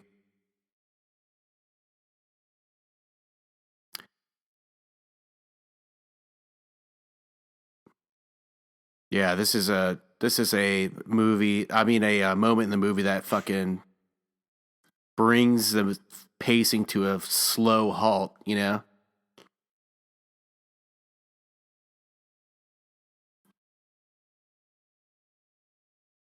What the fuck is going on? Yeah, it's fucking. I guess it's supposed to be meta. It's kind of like, you know, hundreds, thousands of Jedi have come before you, and you're just all one and the same, and who your parents are don't matter, or some, I don't know. Who fucking knows? It's purposely fucking vague, you know? Yeah.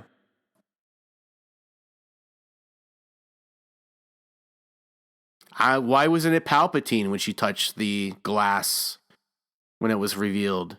Is the Force fucking lying to her now? If the Force is lying to her now, then the Force itself isn't real. You know, if the Force is truth and all knowing and all powerful and all this, that, and the other, if the Force lies to her, then the Force itself is flawed, and then it can't be used at all. Yeah, but by all means, by J.J. Abrams' rules, it should be Palpatine standing behind there. I agree. Palpatine's face. It should have been, but they didn't think of Palpatine until like the fucking. There was like, I remember reading there was like a last minute thing that they had done. Stupid, man. Now it's come out that Palpatine's a clone. Oh yeah, and the book that just came out. Yeah, the book, which is canon, which is important to, you know, an important side note. So, you know, all of what happened in the original Star Wars trilogy with Palpatine and prequel trilogy Palpatine, all that guy was just a clone of the original Palpatine, or not Palpatine, I guess it's Emperor. What is it? Sidious. Darth Sidious cloned himself, called himself Palpatine. Palpatine was the one that presided over the Empire, the one that got thrown down, the one that was vanquished by Vader. That was just a clone. So the original Darth Sidious, Master of the Sith, was a guy that we saw in The Rise of Skywalker, therefore rendering the original Emperor from the original trilogy as just a discarded clone. Didn't make any difference at all. Something like that. That's what they're trying to force feed us anyway. Yeah, I don't fucking know, and I don't care. Doesn't make sense, and it doesn't matter. I love the scene where Rey and Kylo diddle each other through the Force.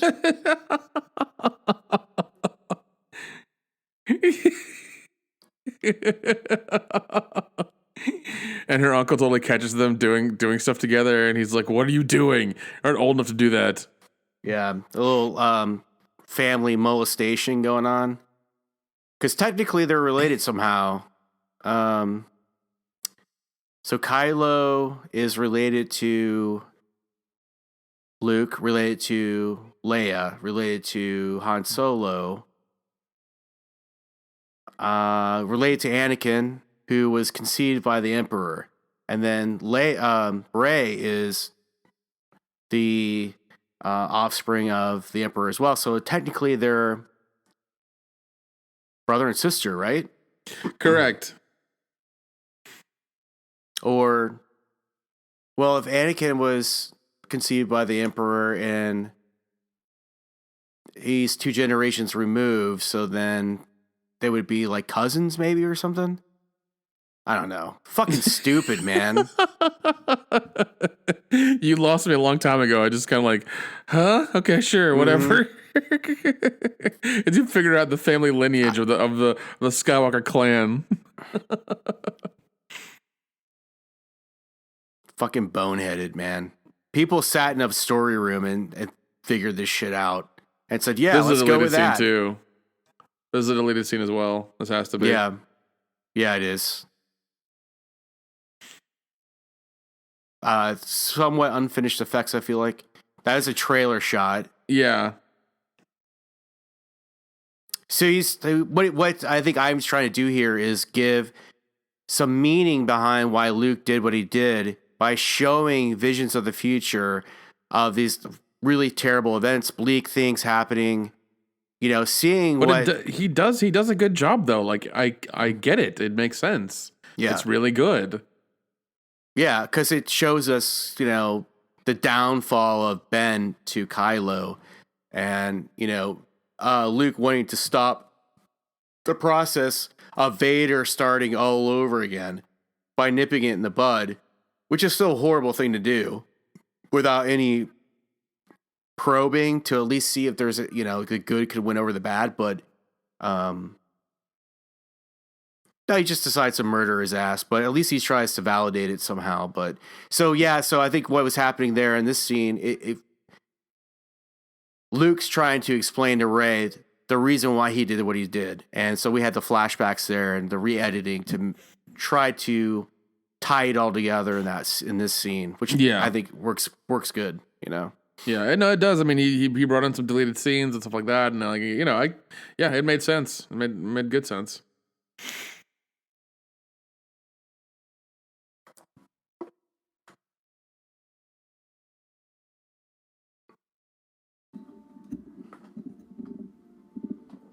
We are 1 hour, 33 minutes in, so we still got an hour. Oh, well, not an hour. We got about 45 minutes left.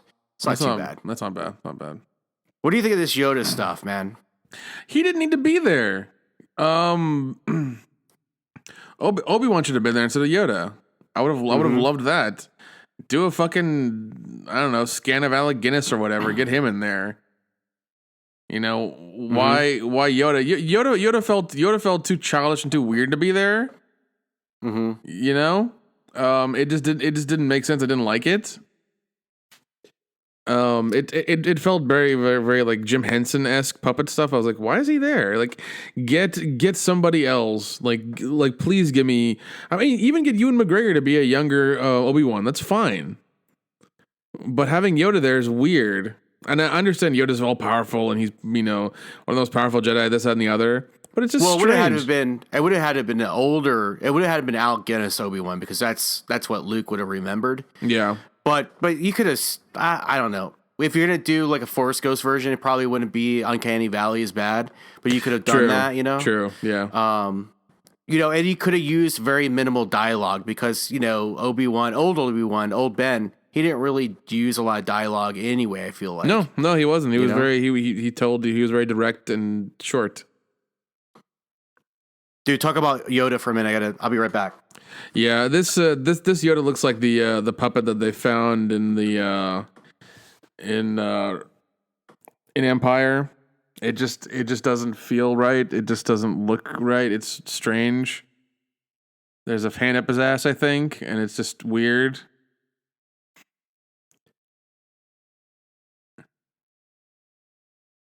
And I don't know why they needed a library because Luke never needed a library either. And all of a sudden there has to be this thing of books for the Jedi. Doesn't make sense. Don't buy it. Don't know why. It's all of a sudden just books there. Oh, you don't need to hit him on the head, man. Come on. It's weird.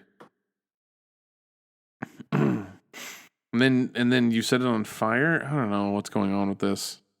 Somehow Yoda is also Storm and can summon lightning from the heavens. What's going on here? I don't get it. Don't get it. Also, starting a fire on an island is never a good idea because Luke has to live on that island. Okay, he's got things on that island. All right, it's gonna be really weird. Oh, jeez. Some profound dialogue that nobody cares about. I think this Yoda looks better than the one they had. The first one they had in Phantom Menace. Oh, yes. That first puppet was real bad. It was like they so tried bad. to de-age Yoda, but they did it in like the worst way. Then they did a CGI version of Yoda that was pretty good. The one they used in Revenge of the Sith. This one doesn't bother me as much, but yeah, I think it was a little out of character. Yoda was a little out of character. Very giddy Yoda. Yeah, because it should have been Alec Guinness. It should have been Obi-Wan. That would have been, I think that would have been. It would have been more effective because having this funny little green thing there just seems like there's a funny little green thing there. and it doesn't work well. Mm-hmm. So it's just strange and weird. I agree with you. I don't like the academic aspect of having books like the Force is like contained in these sacred texts. Like, I don't really think it was needed. We don't know anything about the books. They're not important to anything. I mean, I guess they're there to say, okay, Rey's gonna read them later. Like, I guess they sort of retrofitted that into Rise of Skywalker. Like, she has the books. I guess assuming that she read them, like that makes her a better Jedi. Like, it didn't help. Did Obi-Wan read the books? Did fucking Luke read the books? Did Vader read the books? No, nobody read the goddamn books. And all of a sudden we get books the now. books, man. It doesn't make sense. It's like, oh, the Jedi Library is here. If you need a card for the Jedi Library, you have to come through me. No, get out of here. That bullshit. It makes it oddly biblical. You know what I mean? It's like, no, the Force is just like, oh, God. And they kept this dumb scene, which I mean, I guess you had to. I don't know. This is more PC SJWism being forced in. It's like, yeah. It's like, oh, this is the cost of war on both sides. It's like nobody fucking cares about this. It's all profiteering, the good guys, the bad guys. They all just want to make money, like they're obviously Rian Johnson's talking about, modern politics and that, it's just war is there to profit from and blah, blah, blah, like we just got a lesson from Rian Johnson, essentially. It's like, why don't you focus on storytelling elements and not like your personal politics in this movie, dude? Seriously. Yeah, I agree. Also, this goddamn, there are star destroyers there around that big ship that could light speed in front of it, turn around and fire on it. Why they're doing this dumb fucking slow chase is just beyond me. The slow chase. Terrible fucking idea for the premise of the movie. Because all the ships can jump to light speed, get in front of this ship, and then fire on it, and then it's fucked.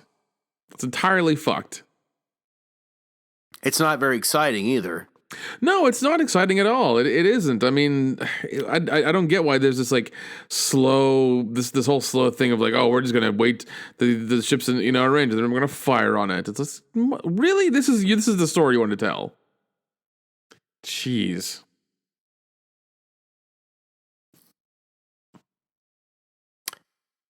They should have had fucking Poe take over when fucking Leia. Yeah, there should have been this weird thing where they're like, oh, next person in command is in power, and it's like that's Admiral Poe. It's like, oh God, it's like, and then he's nervous about taking over because he finally has responsibility and he can't really just. He's worried about all these people now and stuff as well. Yeah, dude. Like, he wanted it, but he got it. It's like, careful what you wish for. He got it. Yeah, exactly. Exactly. Would have been a great opportunity to develop his character, show his weaknesses, second guessing himself, his insecurities, but rising to the occasion, like Han Solo did, Yeah. Although Han Solo was never insecure about himself, but he was thrust into a role he didn't want, but he ultimately accepted. But he had the character growth there. In a very similar way, you could have made Poe more Han Solo-like, squandered it on a purple-haired gender studies chick, pointless. I don't know, dude. It's weak. What do you call these giant boomerang-looking ships? They have a name, right? Yeah.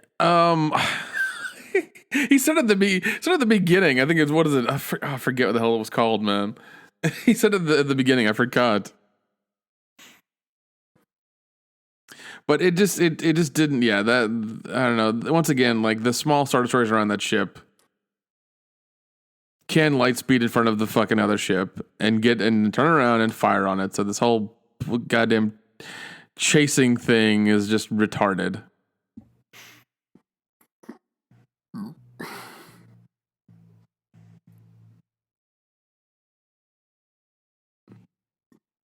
I just don't understand why there isn't like a team of people, nerds, okay, sitting around at Lucasfilm going, no, that wouldn't happen. Like, let's ride around that problem because people are gonna notice this shit. when you were putting it, if you were to put together a Star Wars team to write a Star Wars movie that was going to be made into a fucking movie that was going to last forever, that hundreds and hundreds, I would say maybe millions of Star Wars fans were going to watch and pick apart, would you not put together a team of people that understand this shit better than you do? Oh, 100% I would. And I'd be like, okay, what story do we tell that is going to make sense in the next part of this saga? How are we going to do this in a way that makes sense, makes it compelling, and people want to go watch it? Well, what would make somebody go watch this next, these next 3 movies, And it would be a very long, arduous process until I got something that I knew would make sense, would be exciting, would be fun to watch, would be great. What the fuck was that? Goddamn dude, iron. I'm surprised that Ivan didn't take that out. Yeah, the that's true. iron coming down, that's weird. But yeah, I mean, like I would, especially if someone called me up or I got a fucking email being like, oh yeah, you're taking over Star Wars now. I would hyperventilate and probably have a panic attack, and then I'd start calling people I know to help me out with it because it's like I don't know that much. But we need to make something that's actually good. Oh, fuck. But dude, I mean, we just sit here we've been talking for an hour and 43 minutes and we've come up with better ideas. Yeah, exactly. And I mean, maybe not better ideas completely, but we've addressed the problems. We've said, hey, these are issues that need to be sorted out, I know I'm an armchair critic here and I get it, but this is glaringly obvious decisions that people in creative roles of dictatorship over a huge IP should sit down and go let's get some people that know what they're talking about in here, and at least have it make sense within the universe, But it just seems like the things were just thrown by the wayside and overlooked, Yeah, I agree. And not even technical shit, but like when at the end of Force Awakens and Chewie just walks right by Leia, after fucking Han Solo's dead. Just dumb shit like that, that could just be rectified with understanding that Leia and Chewie, really close and Han Solo just died. Probably makes sense to have them, have a moment together or something. Yeah. I don't know. Yeah. I don't know how mistakes like that happen. It's like you must be so inundated with details that you just don't notice. But then again, you watch cuts of the movie over and over and over again. I don't think that's a detail I would notice. I would not notice. Yeah, especially when you're making something like this. I mean, I would be ultra careful about everything I would do and just trying to make sure that that you're correct in the lore, you're correct in the way the Force works, you're correct in all these things, so that there are as few loopholes or plot holes as there can be. Because I mean, you're never gonna get them all, but at least you can get as many as you can. Mm-hmm. Yeah, dude. I mean, see, right here, Finn's like, oh, I've been on this ship before. I used to fucking work here. Yeah, now he's goddamn useful all of a sudden. Yeah, convenience. Yeah, stupid. I really hate that he uses a necklace piece to short circuit the thing because it's made out of a certain type of metal that he just happens to know when he first looks at it. It looks like gold, but it could be anything. He just looks at it. He's like, "Oh, this is a special kind of metal. I want." He wants it. They think it's payment, but it turns out he wants it because he knows in that specific control panel that he's going to short circuit it out with a specific kind of metal. It's just, yeah, that felt dumb. That felt super dumb. I don't know why that was a thing. I don't know why it was this necklace in the metal and this or the other. I mean, you could have, oh God, if he's this good of a dude, he didn't need the necklace, the metal to do it. He could have done it with anything. I mean, do we ever have to think this hard in watching the original trilogy? No, never. It's like I feel like my brain is like a network of wet noodles trying to make connections between all of what they're trying to sell me in this fucking movie, Yeah, that's true. That's very true. This goes over here and that goes over there and this goes underneath and over there. It's it's just fucking convoluted shit, Yeah, I agree.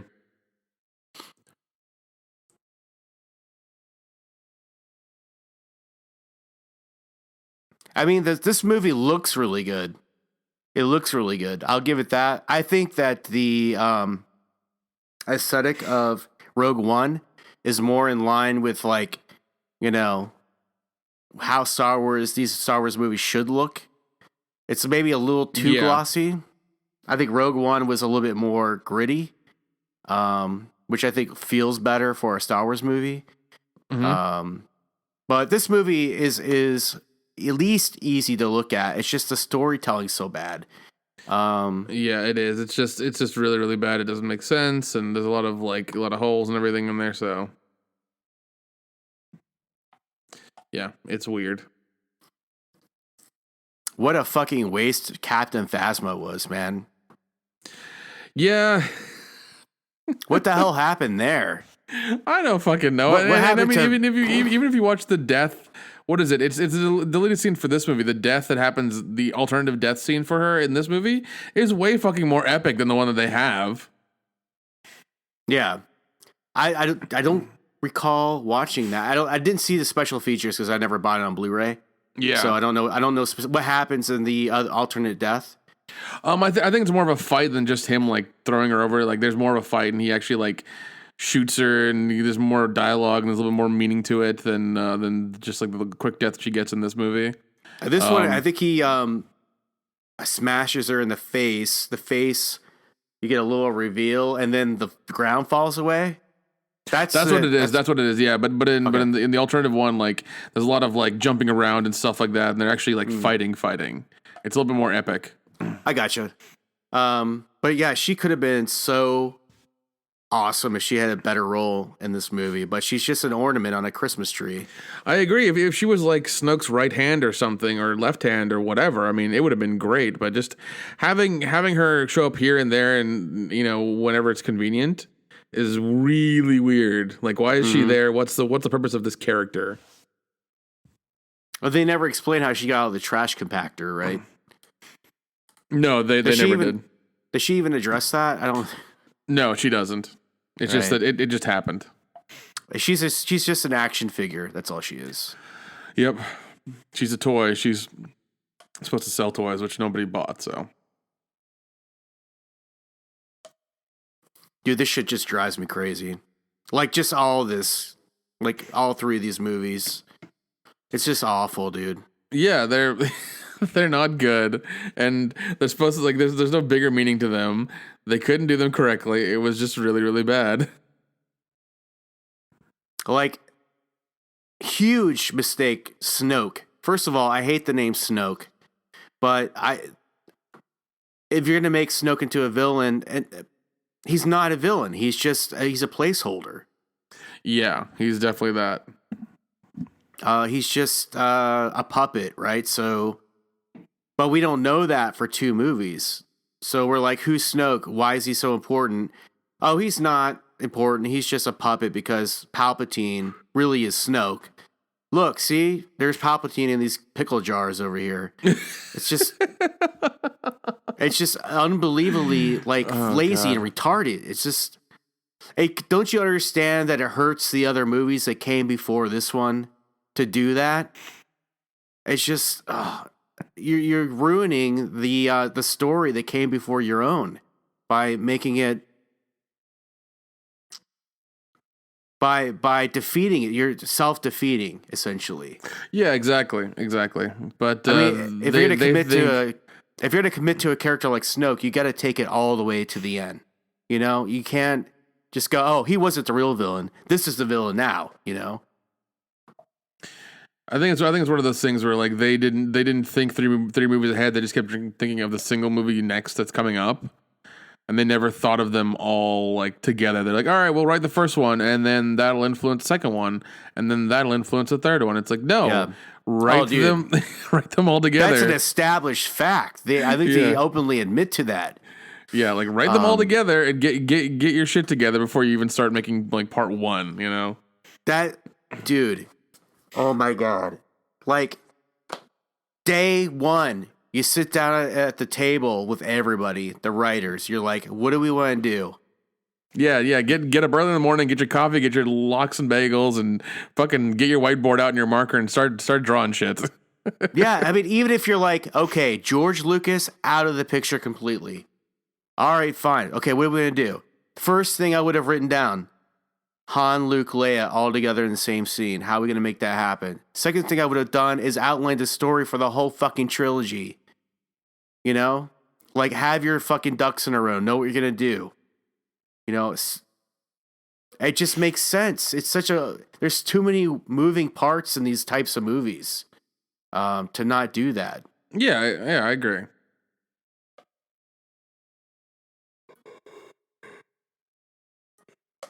Sorry, man. I'm ranting again. Oh, yeah, you're fine. You're fine. This is a therapy for me, so. I get it, man. Trust me. I've been through this as much as you have. Like, it's just been. No, you've been through it more than I have. That's the thing. It's like you've had your therapy. I haven't had mine yet. So I think these things all day long, and then now I have a chance to actually speak them to somebody. So, I get a little worked up, but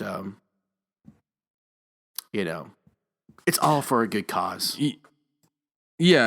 Oh, definitely. Because I mean, jeez, her getting hit in the head with that fucking lightsaber is hilarious as shit. Lame. So lame. Bam, bam, bam, bam, bam, bam. It's like, how can we make the scene from Return of the Jedi, but make it look different? Oh, we'll have a magnifying glass in front of the window instead. Yeah, that's so fucking weird. Like, you'd have this magnifying glass in this giant red room. I don't mind the red room. I like the red theme. Like, when I first saw the poster for this, I was like, interesting. They're going with red. It's going to be like a evil movie, But it's a lot of red. It's a lot of red. I agree. I remember seeing the Praetorian Guard toys out on the shelves before this came out, and I was like, they were like the cheapest pieces of plastic and like crappy cardboard. And I remember like taking a picture of it and posting it online. I was like, what the fuck is this supposed to be? Like, why would any kid want to play with this thing? Yeah, exactly. It's just a bunch of red plastic, It's different. I remember the Imperial Guards from Return of the Jedi were like cool. They had these like, Dude, they had like giant helmets and these cloaks on and everything. They were mysterious as fuck. Like, you didn't know what they did, but you were scared of them because you didn't want to know.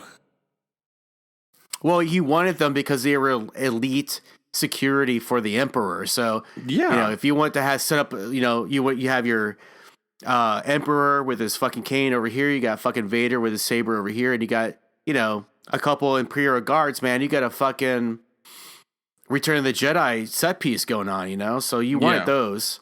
I always liked those. When you got a velvet cape on that shit, like that's some primo fucking Star Wars. At least Kenner days, but. Oh yeah, man, definitely. What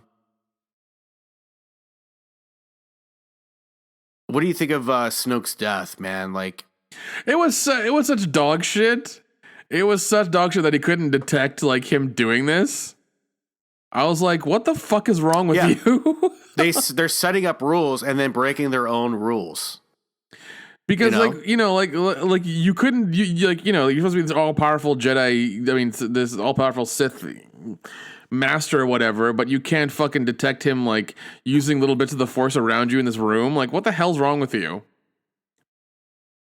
And why do these fucking Praetorian Guards give a shit? Yeah, why do they give a shit after he's dead? Like, that's weird. Is it just revenge now, or do they think they could put him back together? I think they can put him back together. Stupid, dude. Like they've got some space super glue and some nanites, and they can do this. They're gonna put Snoke in a Bacta suit and then put him in the closet and forget about him. Oh my god, jeez.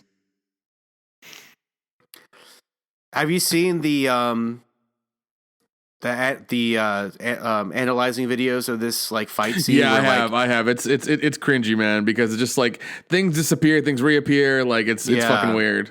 Weapons like disappear and the timing's all off, and Oh yeah. Like nothing makes sense, and it's just really, really strange. I personally prefer a lightsaber scene like the end of Return of the Jedi, where it's just like Luke and Vader, they're kind of like skulking around these dark spaces of No, I love that shit. I love that shit Yeah, because then it's one of those things where it's like, you know, you like what I loved in that scene is that you kept hearing that hum of the blade where you didn't know when it was gonna fucking go off and like they were gonna clang or whatever. Because there was just that tension of just them talking and that noise in the background and no music, and it's just them like, what the fuck are you going to do? What's going to happen next? You have no idea what's going on. And it was just wonderful in that aspect. The confrontation only happened when it had to. Yeah, exactly. But it wasn't necessary. Crescendoed, when it came out, it was like, it was pure, raw, like, you know, it was a fight to the death, you know what I mean? Exactly, and Luke, exactly. And he had that undertone of like Luke Skywalker, like fighting for his light side, dark side, like beating, like striking down his own father, killing his own father. But he's also his like hero, you know, like moment where he's just, but he loses himself in the hate for the moment. You could actually see the drool coming down his lip. Great moment by Mark Hamill, where he finally he beats down Vader, he cuts off his hand, and he looks at his own hand, you know, and he throws away the. I mean, that's just so much more powerful than this garbage. You know? It is. And it's just, you don't need a lot. You don't need a lot of shit. And that's the thing about in some of these movies, like you don't need a lot. You just need solid story. For instance, have you ever watched, what is it, Unbreakable?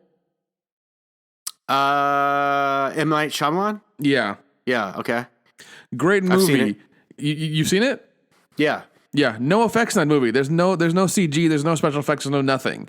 It is merely driven on story and the fact that this man is a superhero and stronger than he knows.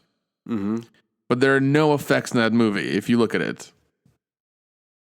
That's a good point. I haven't seen that movie in a while. Great story. She's showing some emotion here. I really think that, you know, the only real acting beats in this movie are Adam Driver, but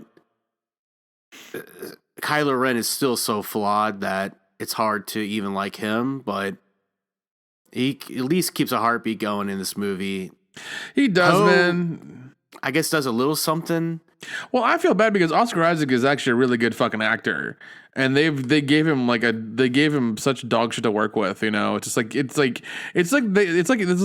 told Finn and him like you're both Han Solo, and they have to both be Han Solo like whenever they're in the scene together. And it's really weird to watch. Mm-hmm. Because, I mean, because they've dressed them the same and everything. They've given them like the mannerisms of Han Solo a little bit. And it's just like, you both can't be him because that's not how that works. Yeah. They apparently don't understand that, but what was I going to say? Oh yeah, Oscar Isaacs was great in Ex Machina. I love that dude, fucking movie. I love Ex Machina, man. It's fantastic so good. Fucking movie, dude. I like Ex Machina 1,000 times more than I like any of these movies. Ex Machina was one of those things that creeped up in your brain and just never left. You're just like, this is fucking crazy, and I love it. Yeah, I mean, I actually wanted to fuck that robot. You know what I mean? Yeah, dude, she was hot. Totally. I mean, great performance. I mean, they really sold that. That was an important aspect of that movie, and they sold it, you know? Here's Rian Johnson jerking off again. I'm gonna split the lightsaber in half.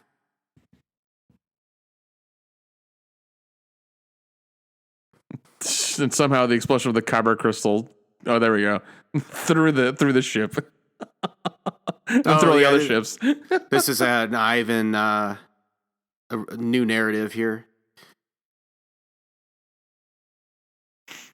I guess he's like, I gotta get rid of that holdo somehow, you know.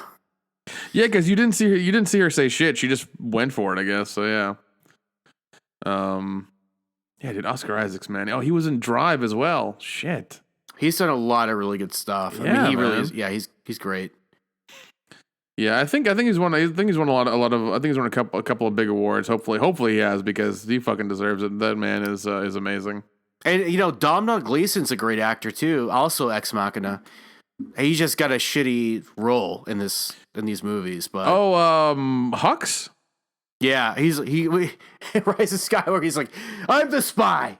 It was like the most cringy, one of the most cringy that was moments. one of the first things that Dion like pops up and he's like, "What the fuck?" Like in the theater. That was so stupid, dude. And it was one of those. It was one of those things that like we all laughed and we're all just like, "Yeah, that's fucked up, dude." So dumb. I was like, oh my god. I felt like I was watching like an episode of Goosebumps or something. It's like, oh that's shit, how dude. like shitty the writing was. But oh shit. But no, he's a really good actor. That's the thing. It's just so unfair. It's like, you know, he's done a lot of really great movies that I enjoy, but you know. Yeah, Domhnall Gleeson is good. I remember I've seen him in a few things here and there. Jeez. Let's see, what is he up to? What's he doing? Oh yeah, Ex Machina, Frank, About Time. Oh yeah, I watched About Time with him. He was really good in that. What'd she say to him? Like rebel scum or some shit? I think so. But like, yeah, that's the ending of like her, and it's just like very anticlimactic. But you don't care at all because it's like she never did anything. No, yeah, she never did shit. So why should you care?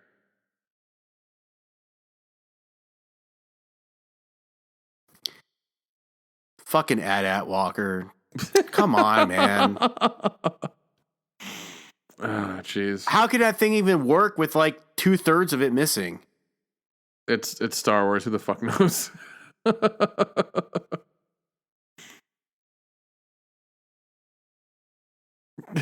What's going on? I had a nightmare. I was in a Star Wars movie. Oh god. Adamdriver has managed to rise above all this crap, though.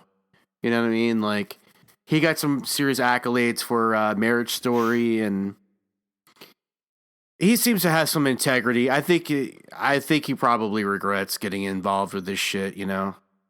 I mean, I'm sure the paycheck was awesome, but it's just like, you know, you're kind of this like, you know, you're this character forever now because these movies last forever. So yeah. But no, I watched Black Klansman. He was great in that. Logan Lucky's my favorite. That was a really fun movie, dude. Underrated. Entirely underrated because it's a heist movie, and I love those, even though they're like really flawed. But it was very much a lot of fun, and it's like these dumb rednecks trying to steal money, and I'm just like, and you don't believe in them, but god damn it, they do it. Until especially even Daniel Craig was fucking amazing in it. He's hilarious in it. I love Daniel Craig. He was great in Knives Out, dude.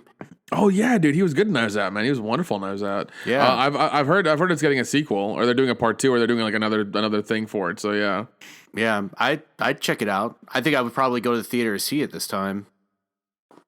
You know, Knives Out. Yeah, Knives Out was fun. I actually went to go see it in the theater. It was worth it. It was a lot of fun. I mean, look, you know, sometimes optics can be deceiving. It's like, okay, Rian Johnson made a terrible Star Wars movie, okay? But I would probably make a terrible documentary about something, you know, I have no idea what I'm doing, but I got hired, I got paid a lot of money to do. You know what I mean? Like, yeah. Sometimes you get, I think it's unfortunate that he got put, I wanted to defend him because I can tell that he's got talent, but I think he's just a wrong kind of talent for a Star Wars movie.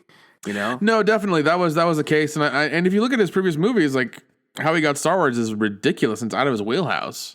Mm-hmm. You know, it's very, very strange, and he's not done enough to, I think, garner that respect. I mean, he must have had a bet with somebody or blown the right dude or something. I don't know, man.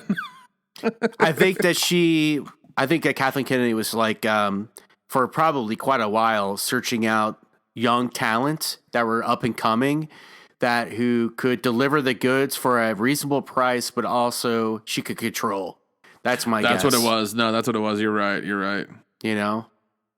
Because she wanted to implement all these different things, and she wanted to change the face of Star Wars, which is extremely narcissistic. Yeah. Dude, it's so crazy. I had no idea she had a twin sister, which is fucking crazy. Who? Kathleen Kennedy. Really? She got a twin sister. Looks exactly like her. But she's like Bizarro Kathleen Kennedy, meaning that she's a bimbo, and like Kathleen Kennedy is like, you know, this Hollywood executive, you know, billionaire, and her sister's like looks just like her, but she's like an airhead kind of. It's insane. That's funny as shit. It's insane. I had no idea. I saw it on the Rise of Skywalker red carpet. She brought her sister with her. They were like walking. I was like, "What's going on? There's two of them now." But the sister like opened her mouth. I was like, "Oh, I see. I see what's going on here." It's crazy. It's like Bizarro fucking. That's Kathleen. ridiculous, dude. That is insane. Well, yeah. I mean, if you look at Rian Johnson's like filmography, like he did Brick, which Brick was a great movie. Brick was awesome. Yeah, Looper wasn't bad. I mean, Looper was a lot of fun too. Looper was crazy. You know, I really enjoyed Looper. But yeah, and then all of a sudden he gets fucking Star Wars. It's like, what? Yeah, it's a weird thing because it's like he deserves some of the criticism, a lot of the criticisms he gets, but it's also like if you put the wrong person in charge of something, that they're gonna the powers that be should have known, and so of all people, she canceled along the way in terms of directors in Star Wars. She didn't cancel him. There was no like, oh, hey, this isn't working out. Like this could be a disaster. I remember like George Lucas talking about he wanted David Cronenberg to do Empire Strikes Back or something. It's like that would have been a disaster, dude. That would have been fucking crazy. Yeah, but it probably would have been so disjointing that it could have tanked the franchise. I mean, because Cronenberg is an incredible director. Don't get me wrong. I mean, I love The Fly and all that. He's amazing, but dude, I mean, Star Wars and Cronenberg, he's a little too meta. You know what I mean? I don't know if that would have worked out. Like, I don't know, his movies, like he does a lot of body horror stuff. He loves that shit. So, I mean, probably would have happened is she probably would have shown Vader early on and like been really grotesque and like in his like fucking tube or something and trying to like read. There would have been like a heavy Vader thing, like his suit's falling off or probably things like that, or even the Emperor's like rotting from the inside out. He's falling off as well and shit. There would have been a lot of that. Yeah, dude, I need to do. The Fly, and The Fly 2 is really good too. The Fly 2 never gets any love. I love both of them. I actually love part 2 a little bit more because it's a little bit weirder, and it, like barely anybody's seen it. I hadn't seen it. I was like on Netflix for free or something.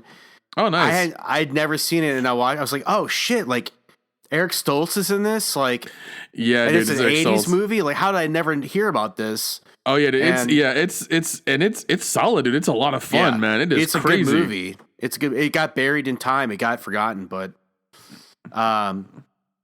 let's pontificate about why does Baby Yoda work and the porgs not work? Because Baby Yoda is Baby Yoda because it looks like Yoda and it's a baby version of that. That's why. Because the porgs are a reference to nothing. They're just this thing that was invented to sell kids stuff. But Baby Yoda, since it looks like Yoda, but it's a cuter version of Yoda, therefore it transcends all of that and people love it. I wonder if like Rian Johnson's like, son of a bitch. He probably is. There's like a picture of George Lucas going around Twitter of him holding Baby Yoda. It's like the best thing ever. Oh my God, dude. I'm like, yes, this makes sense. This is the way. This makes sense. Like you don't see George Lucas holding a goddamn porg, True. I wonder, hopefully, I'm praying to God they don't ruin Baby Yoda somehow. Listen, can we just enjoy the good things about Star Wars for a little bit?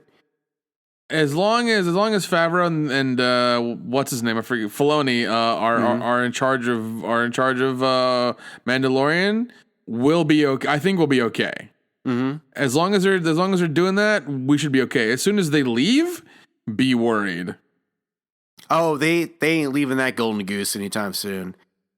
That shit's on the uprise, man. Like they got a smash hit. Well, no. Here's the thing. I hope. I hope that Disney recognizes that it's them making it good and not just Disney. Because if Disney's like, oh, we don't need them, we can do it now. It's like, no, fuck you.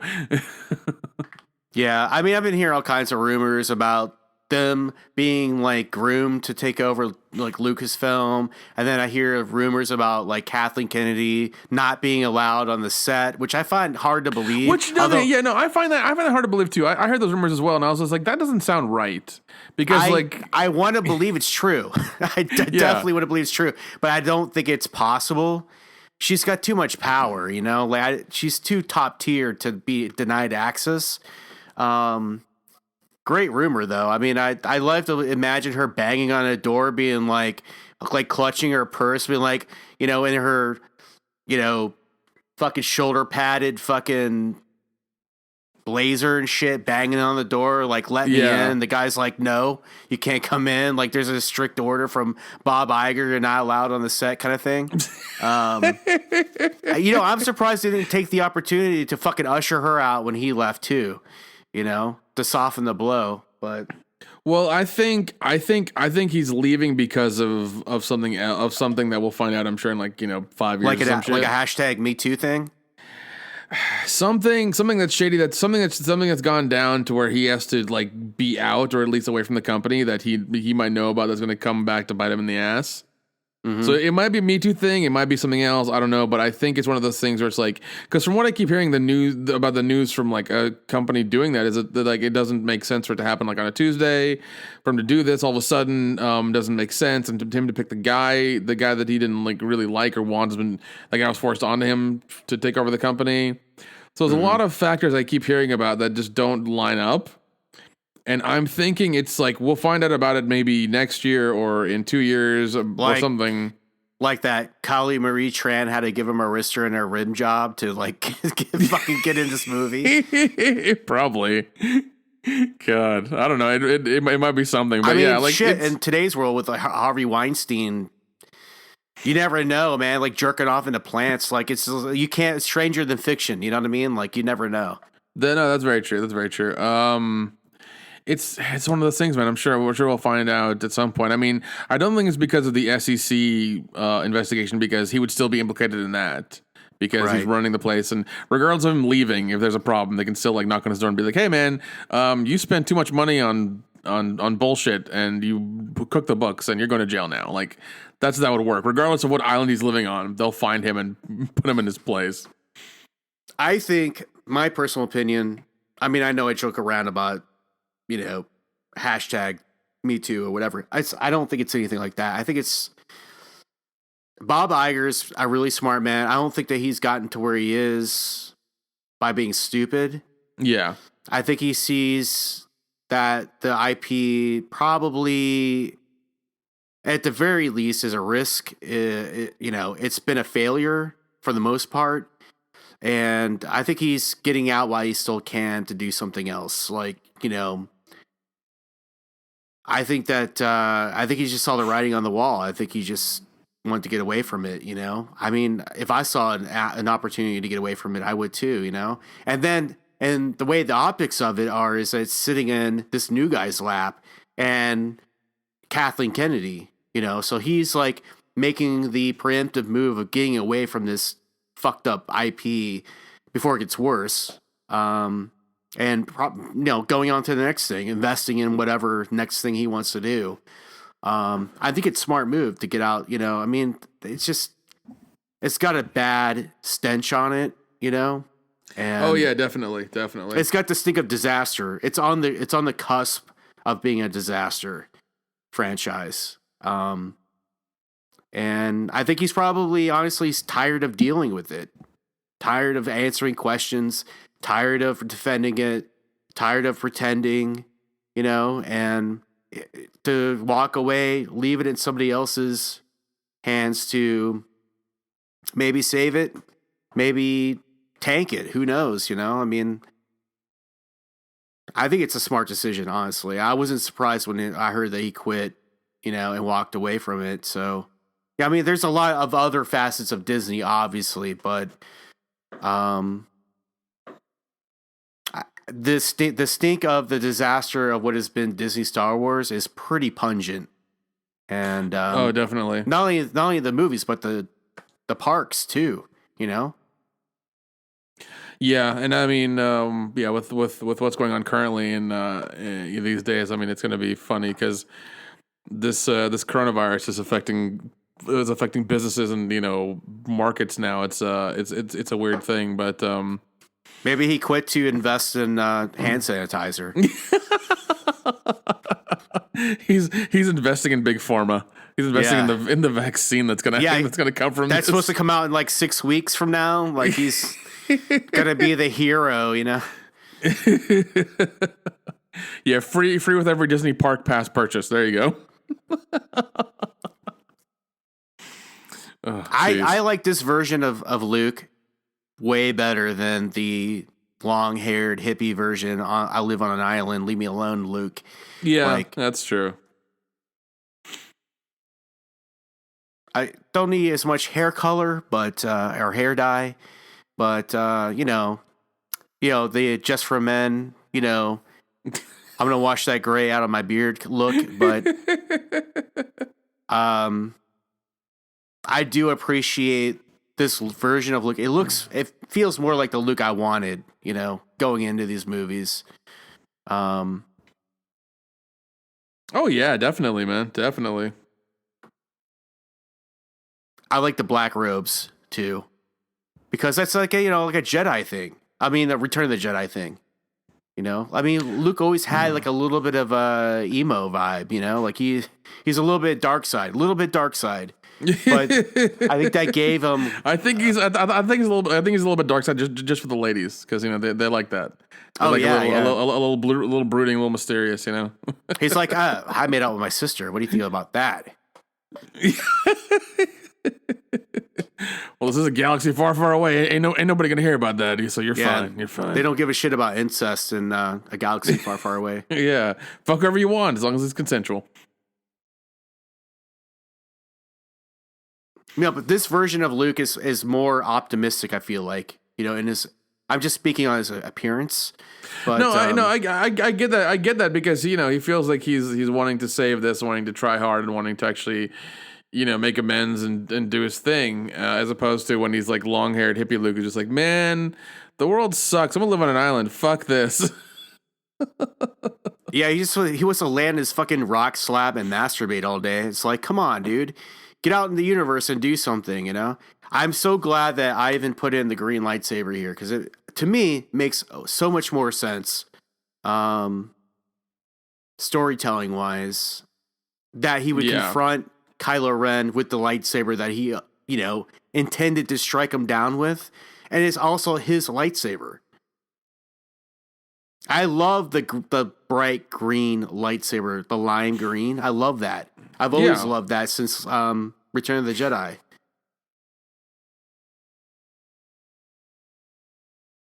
Come at me, brah.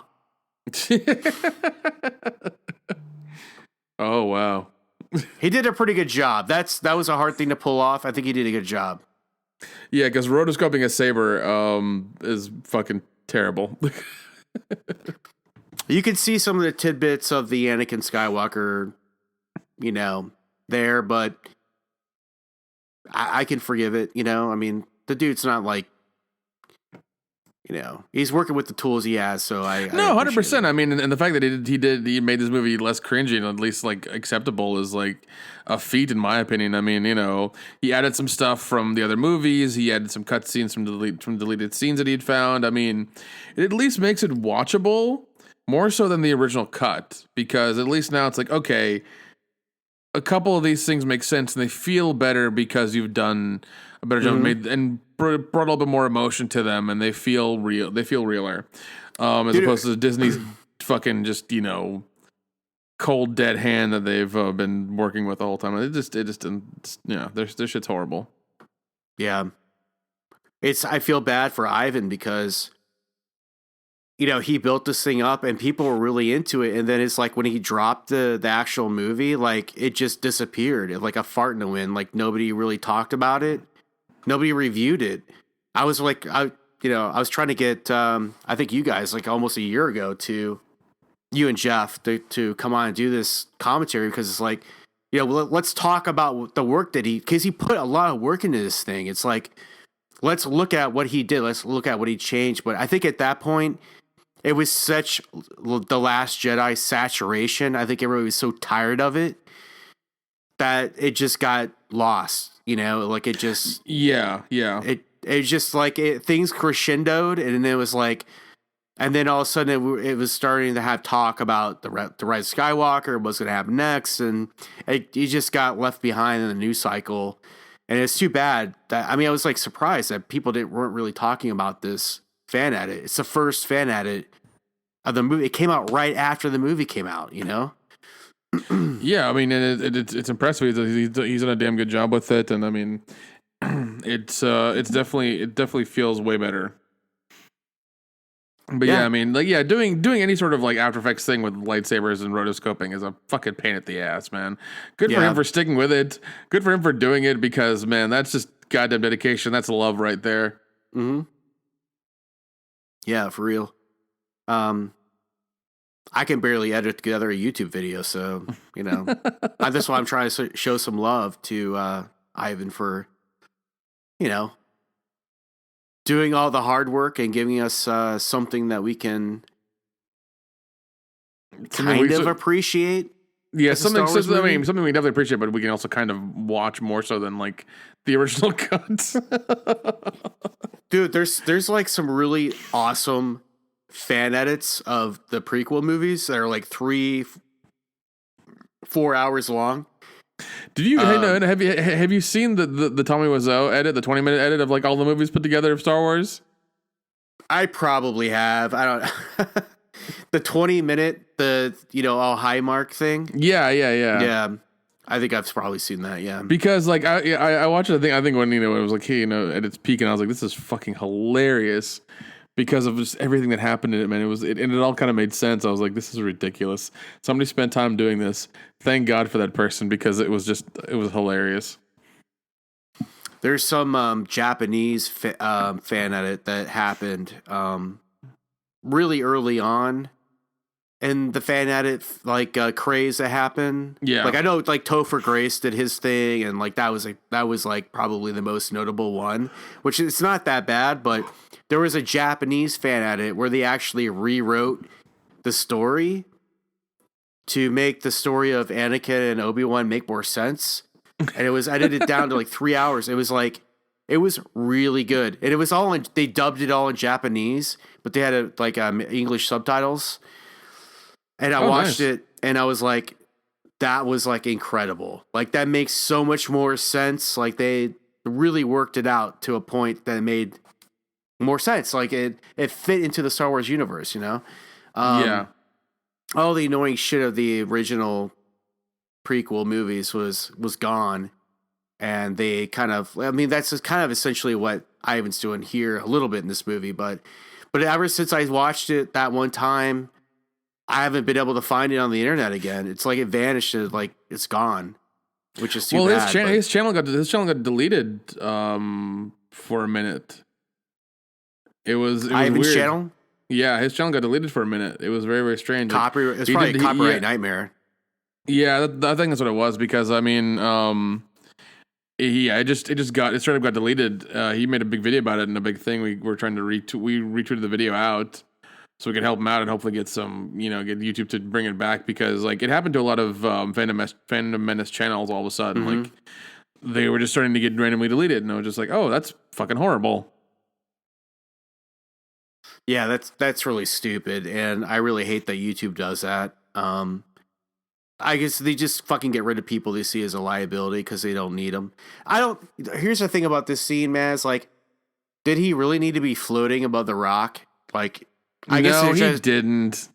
It's like, it was a little bit, I don't know. I always kind of looked at that. I was like, it's a little overkill. You're spoon feeding the audience. Like, you could have effectively shown that scene where he's force projecting by just showing his emotions or, musical cues and stuff like that. But, what do you think about the whole force projection thing where he has the battle with Kylo Ren and he's not really there? I mean, some people think it's genius. Some people think it's like a letdown because he never really confronted Kylo Ren, and it was just all an illusion.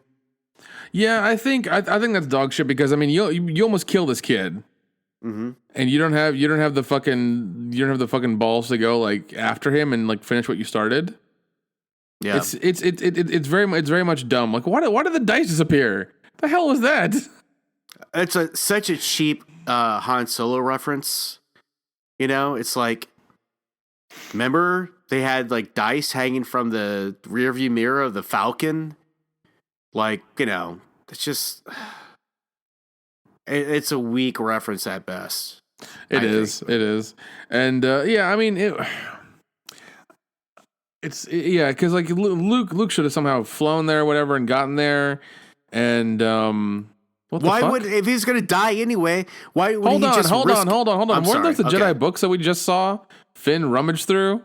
Yeah, that they were just to let us know that she has them. She took them from the island before Yoda burned it down with the she had already taken them. So effectively, Yoda burned down just a tree, not the library.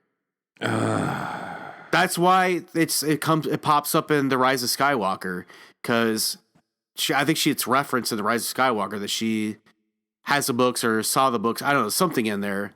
Maybe that's just my mind making a connection, but yeah, she has the books. So yeah, no, he should have he should have versed Kylo. He should have done his thing. He should have lost by him and been like, you know, if you strike, you know what he should have said? Strike me down now, I'll be more powerful than you can imagine. He should have just said that and been over and been done with it. Yeah, dude. Like if he's gonna die anyway, like let's have Luke go and confront Kylo Ren face to face. You know, have the, you know how Obi-Wan like holds the lightsaber up like an old like knight. Yeah. And then he just dies. Like that would have been a, you know, I wouldn't want to, I don't know if I would want to see like Kylo Ren strike down Luke unless it was for a good reason. But but for him to just die on a rock like that, like staring at the, like, why would they have the same twin suns on that planet? What? I did love how he didn't have him fade out. I did love that. So he's still like alive and he still has his powers. Like, okay, I can deal with that. Well, you know, like Mark Hamill says, it doesn't matter if it's good; it only matters if it makes money. So, yeah. Yeah, that's unfortunately that's true, but yeah, that's at least a better edit than the original. A lot of shit's taken out. The hardcore cringe stuff is gone. Yeah, it is. And so I mean, even some of the scenes he re-edited and put in deleted scenes for made sense and they were a lot of fun. I was like, okay, that's good. That's different. That makes sense. But it was more flowing and more, it flowed easier. Mm-hmm.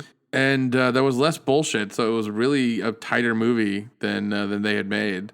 So yeah, it was a damn good edit. Who knows? Maybe we'll get a fan edit of all three of these movies into like one actual real movie at some point. But if he does it, that'd be great. I would totally watch that because that sounds like fun. Yeah, I would watch it for sure. That'd be great. But I mean, if anybody does it, I'd watch it. But it'll happen. I mean, it's, you know, you can't not do that for a Star Wars trilogy. Everybody's, you know, there is like probably like 24 like fan edits for all three prequel movies, you know. So they'll, you know, in the years to come, there'll be more fan edits of all three of these movies together, stuff like that, and I'm looking forward to watching them. But these movies are just fundamentally flawed, worse than the prequels, though. They're just terrible. Oh yeah, I just don't like them. From the first get go, when I saw the Force Awakens, I was like, that was awful, terrible. Now there are redeeming qualities to the way that the movies were filmed, and you know, some nice moments or whatever. But I could tell that they were definitely headed in the wrong direction, and it was just a story problem, honestly. But what do you think? Do you think they're going to get rid of Kathleen Kennedy? Let's say within the next 6 months, she'll be ushered out, and somebody else will be in charge of Lucasfilm, maybe Favreau or Filoni.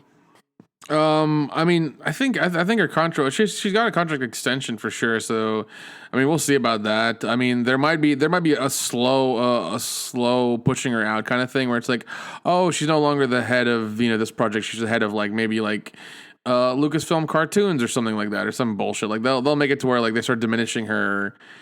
They're diminishing her power slowly, and then after a while, it's like, oh, Kathleen Kennedy is gone. Today's her last day, and had a good run, and it was a good time, and now she's on to do something else. So I fundamentally disagree with you on that, because I don't think that they're gonna let her lose face. Because letting her lose face is essentially Disney and Lucasfilm saying that we fucked up. Disney cannot admit to a mistake. They cannot do it. Well, see, I think them admitting to a mistake would be throwing her out on her ass right now, because that's them being and obviously her being a woman, she has a little bit of fucking leeway there. They're not going to just do that to a woman all of a sudden now, because that's going to look really bad on them. Mm-hmm. And that's why I think they're going to slowly diminish her power and her pull over time and make it really underwhelming. And then after a while, it's like, oh, she's gone after another 5 years maybe. And that's it. God, I just want it to end so badly. Just fucking please make her go away. I don't want to hear anything she has to say. I'm just so tired of Kathleen Kennedy. The whole, from the very beginning, when she sitting there at that table with George Lucas, knowing what she knew was going to happen. Yeah, it's like a Star Wars movie in itself. It's like betrayal and just fucking power struggle and just poor George, being fucking lied to and. There's another thing. Bob Iger told his truth in that book, and then he fucking got out. There's something to be said for that. He's like, look, yeah, we fucked over George Lucas. Oh, by the way, I quit. See you guys later. You know what I mean? That's an alpha move right there, man. That is, man. That is. He's like, yeah, we fucked him over. I'm sorry, but I'm out. You can't tell me that wasn't orchestrated. I'm sure it was, man. I'm sure there's some plan he's got. There's something going on that he's doing. Maybe he's gonna open his own production company that's gonna I don't know, rival Disney or some shit. Who knows, man? He's got enough money to do it. I will say this: that Star Wars is really, really hard. I think it's so tricky. It's such a fine-tuned thing. I think that you have to have a really clear vision of what it's supposed. You have to be a big fan. You have to have a clear understanding of what it's supposed to be. You have to be really intelligent to pull off something like good Star Wars movies. So, I think they tried to do something and it didn't work out. It's I think they overestimated what the younger generation was gonna back. They're like, oh, and I mean they went the whole SJW route. They're like, oh, they want diversity, this, that, and the other. It's like, they want any person who goes to the movies or wants entertainment wants one thing: good entertainment that draws you in. If you do not have that, regardless of what people look like in the story of the movie or the video game, whatever you're doing, then you're not going to have that. If from minute one your whole thing is diversity, you've already lost a lot of people who have faith in what you're doing. Because if you're worried about the look of people and make sure you've got all the boxes checked and shit like that, and then you worry about story, you're gonna have a problem. You're gonna have a really big problem. For instance, I watched the third season of Sabrina the Teenage Witch.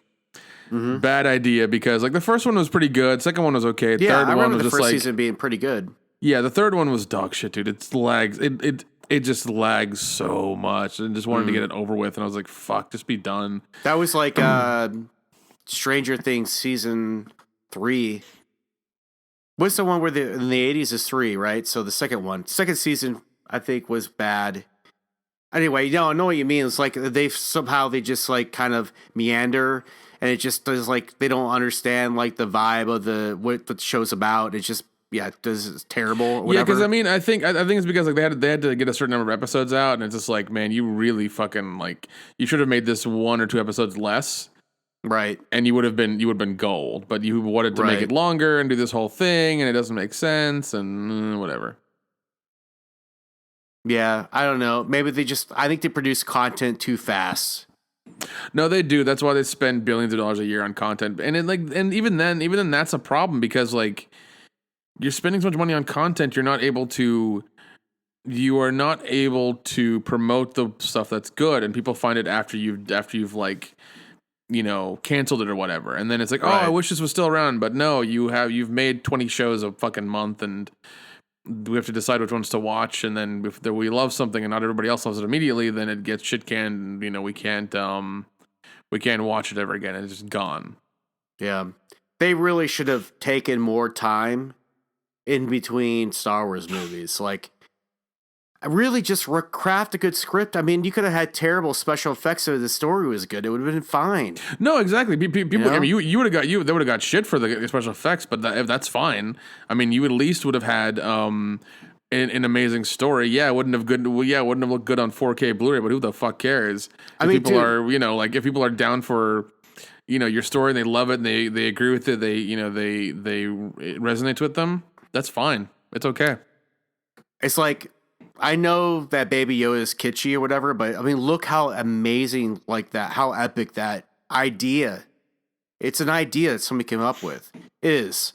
Yeah. Oh no, 100%. It was an idea. And the fact that idea sparked that whole thing and sparked memes and it's still going on. Like it's a whole thing now is ridiculous. It's entirely ridiculous. It's amazing. It's like, because it makes it fun.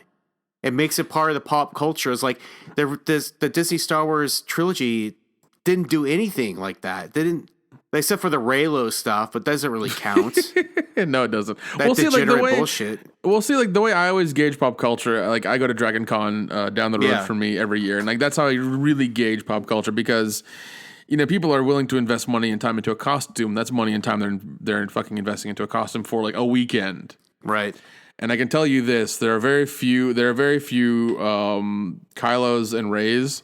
And the funny thing I've seen in the last couple of years is that there are female Ghostbusters, but in the original '80s costumes. Right. They're never in the 2016 costume, which I think is hilarious. No, because they're lame. They suck. Nobody wants to be the 2016 whatever her name was, Ghostbuster. Yeah, They're always like, I mean, they're girls in like the very nice tight fitting costumes, but they're always like the '80s versions, and I think that's hilarious because it's just like that tells you that that's affected pop culture. People want that, regardless of it being for guys.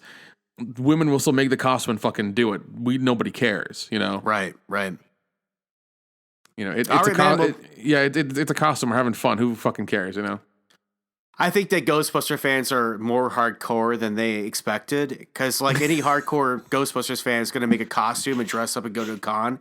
Ain't going to go with 2016. They're going to go with, 84 Ghostbusters because that shit was fucking dope, Yeah, 100%, man.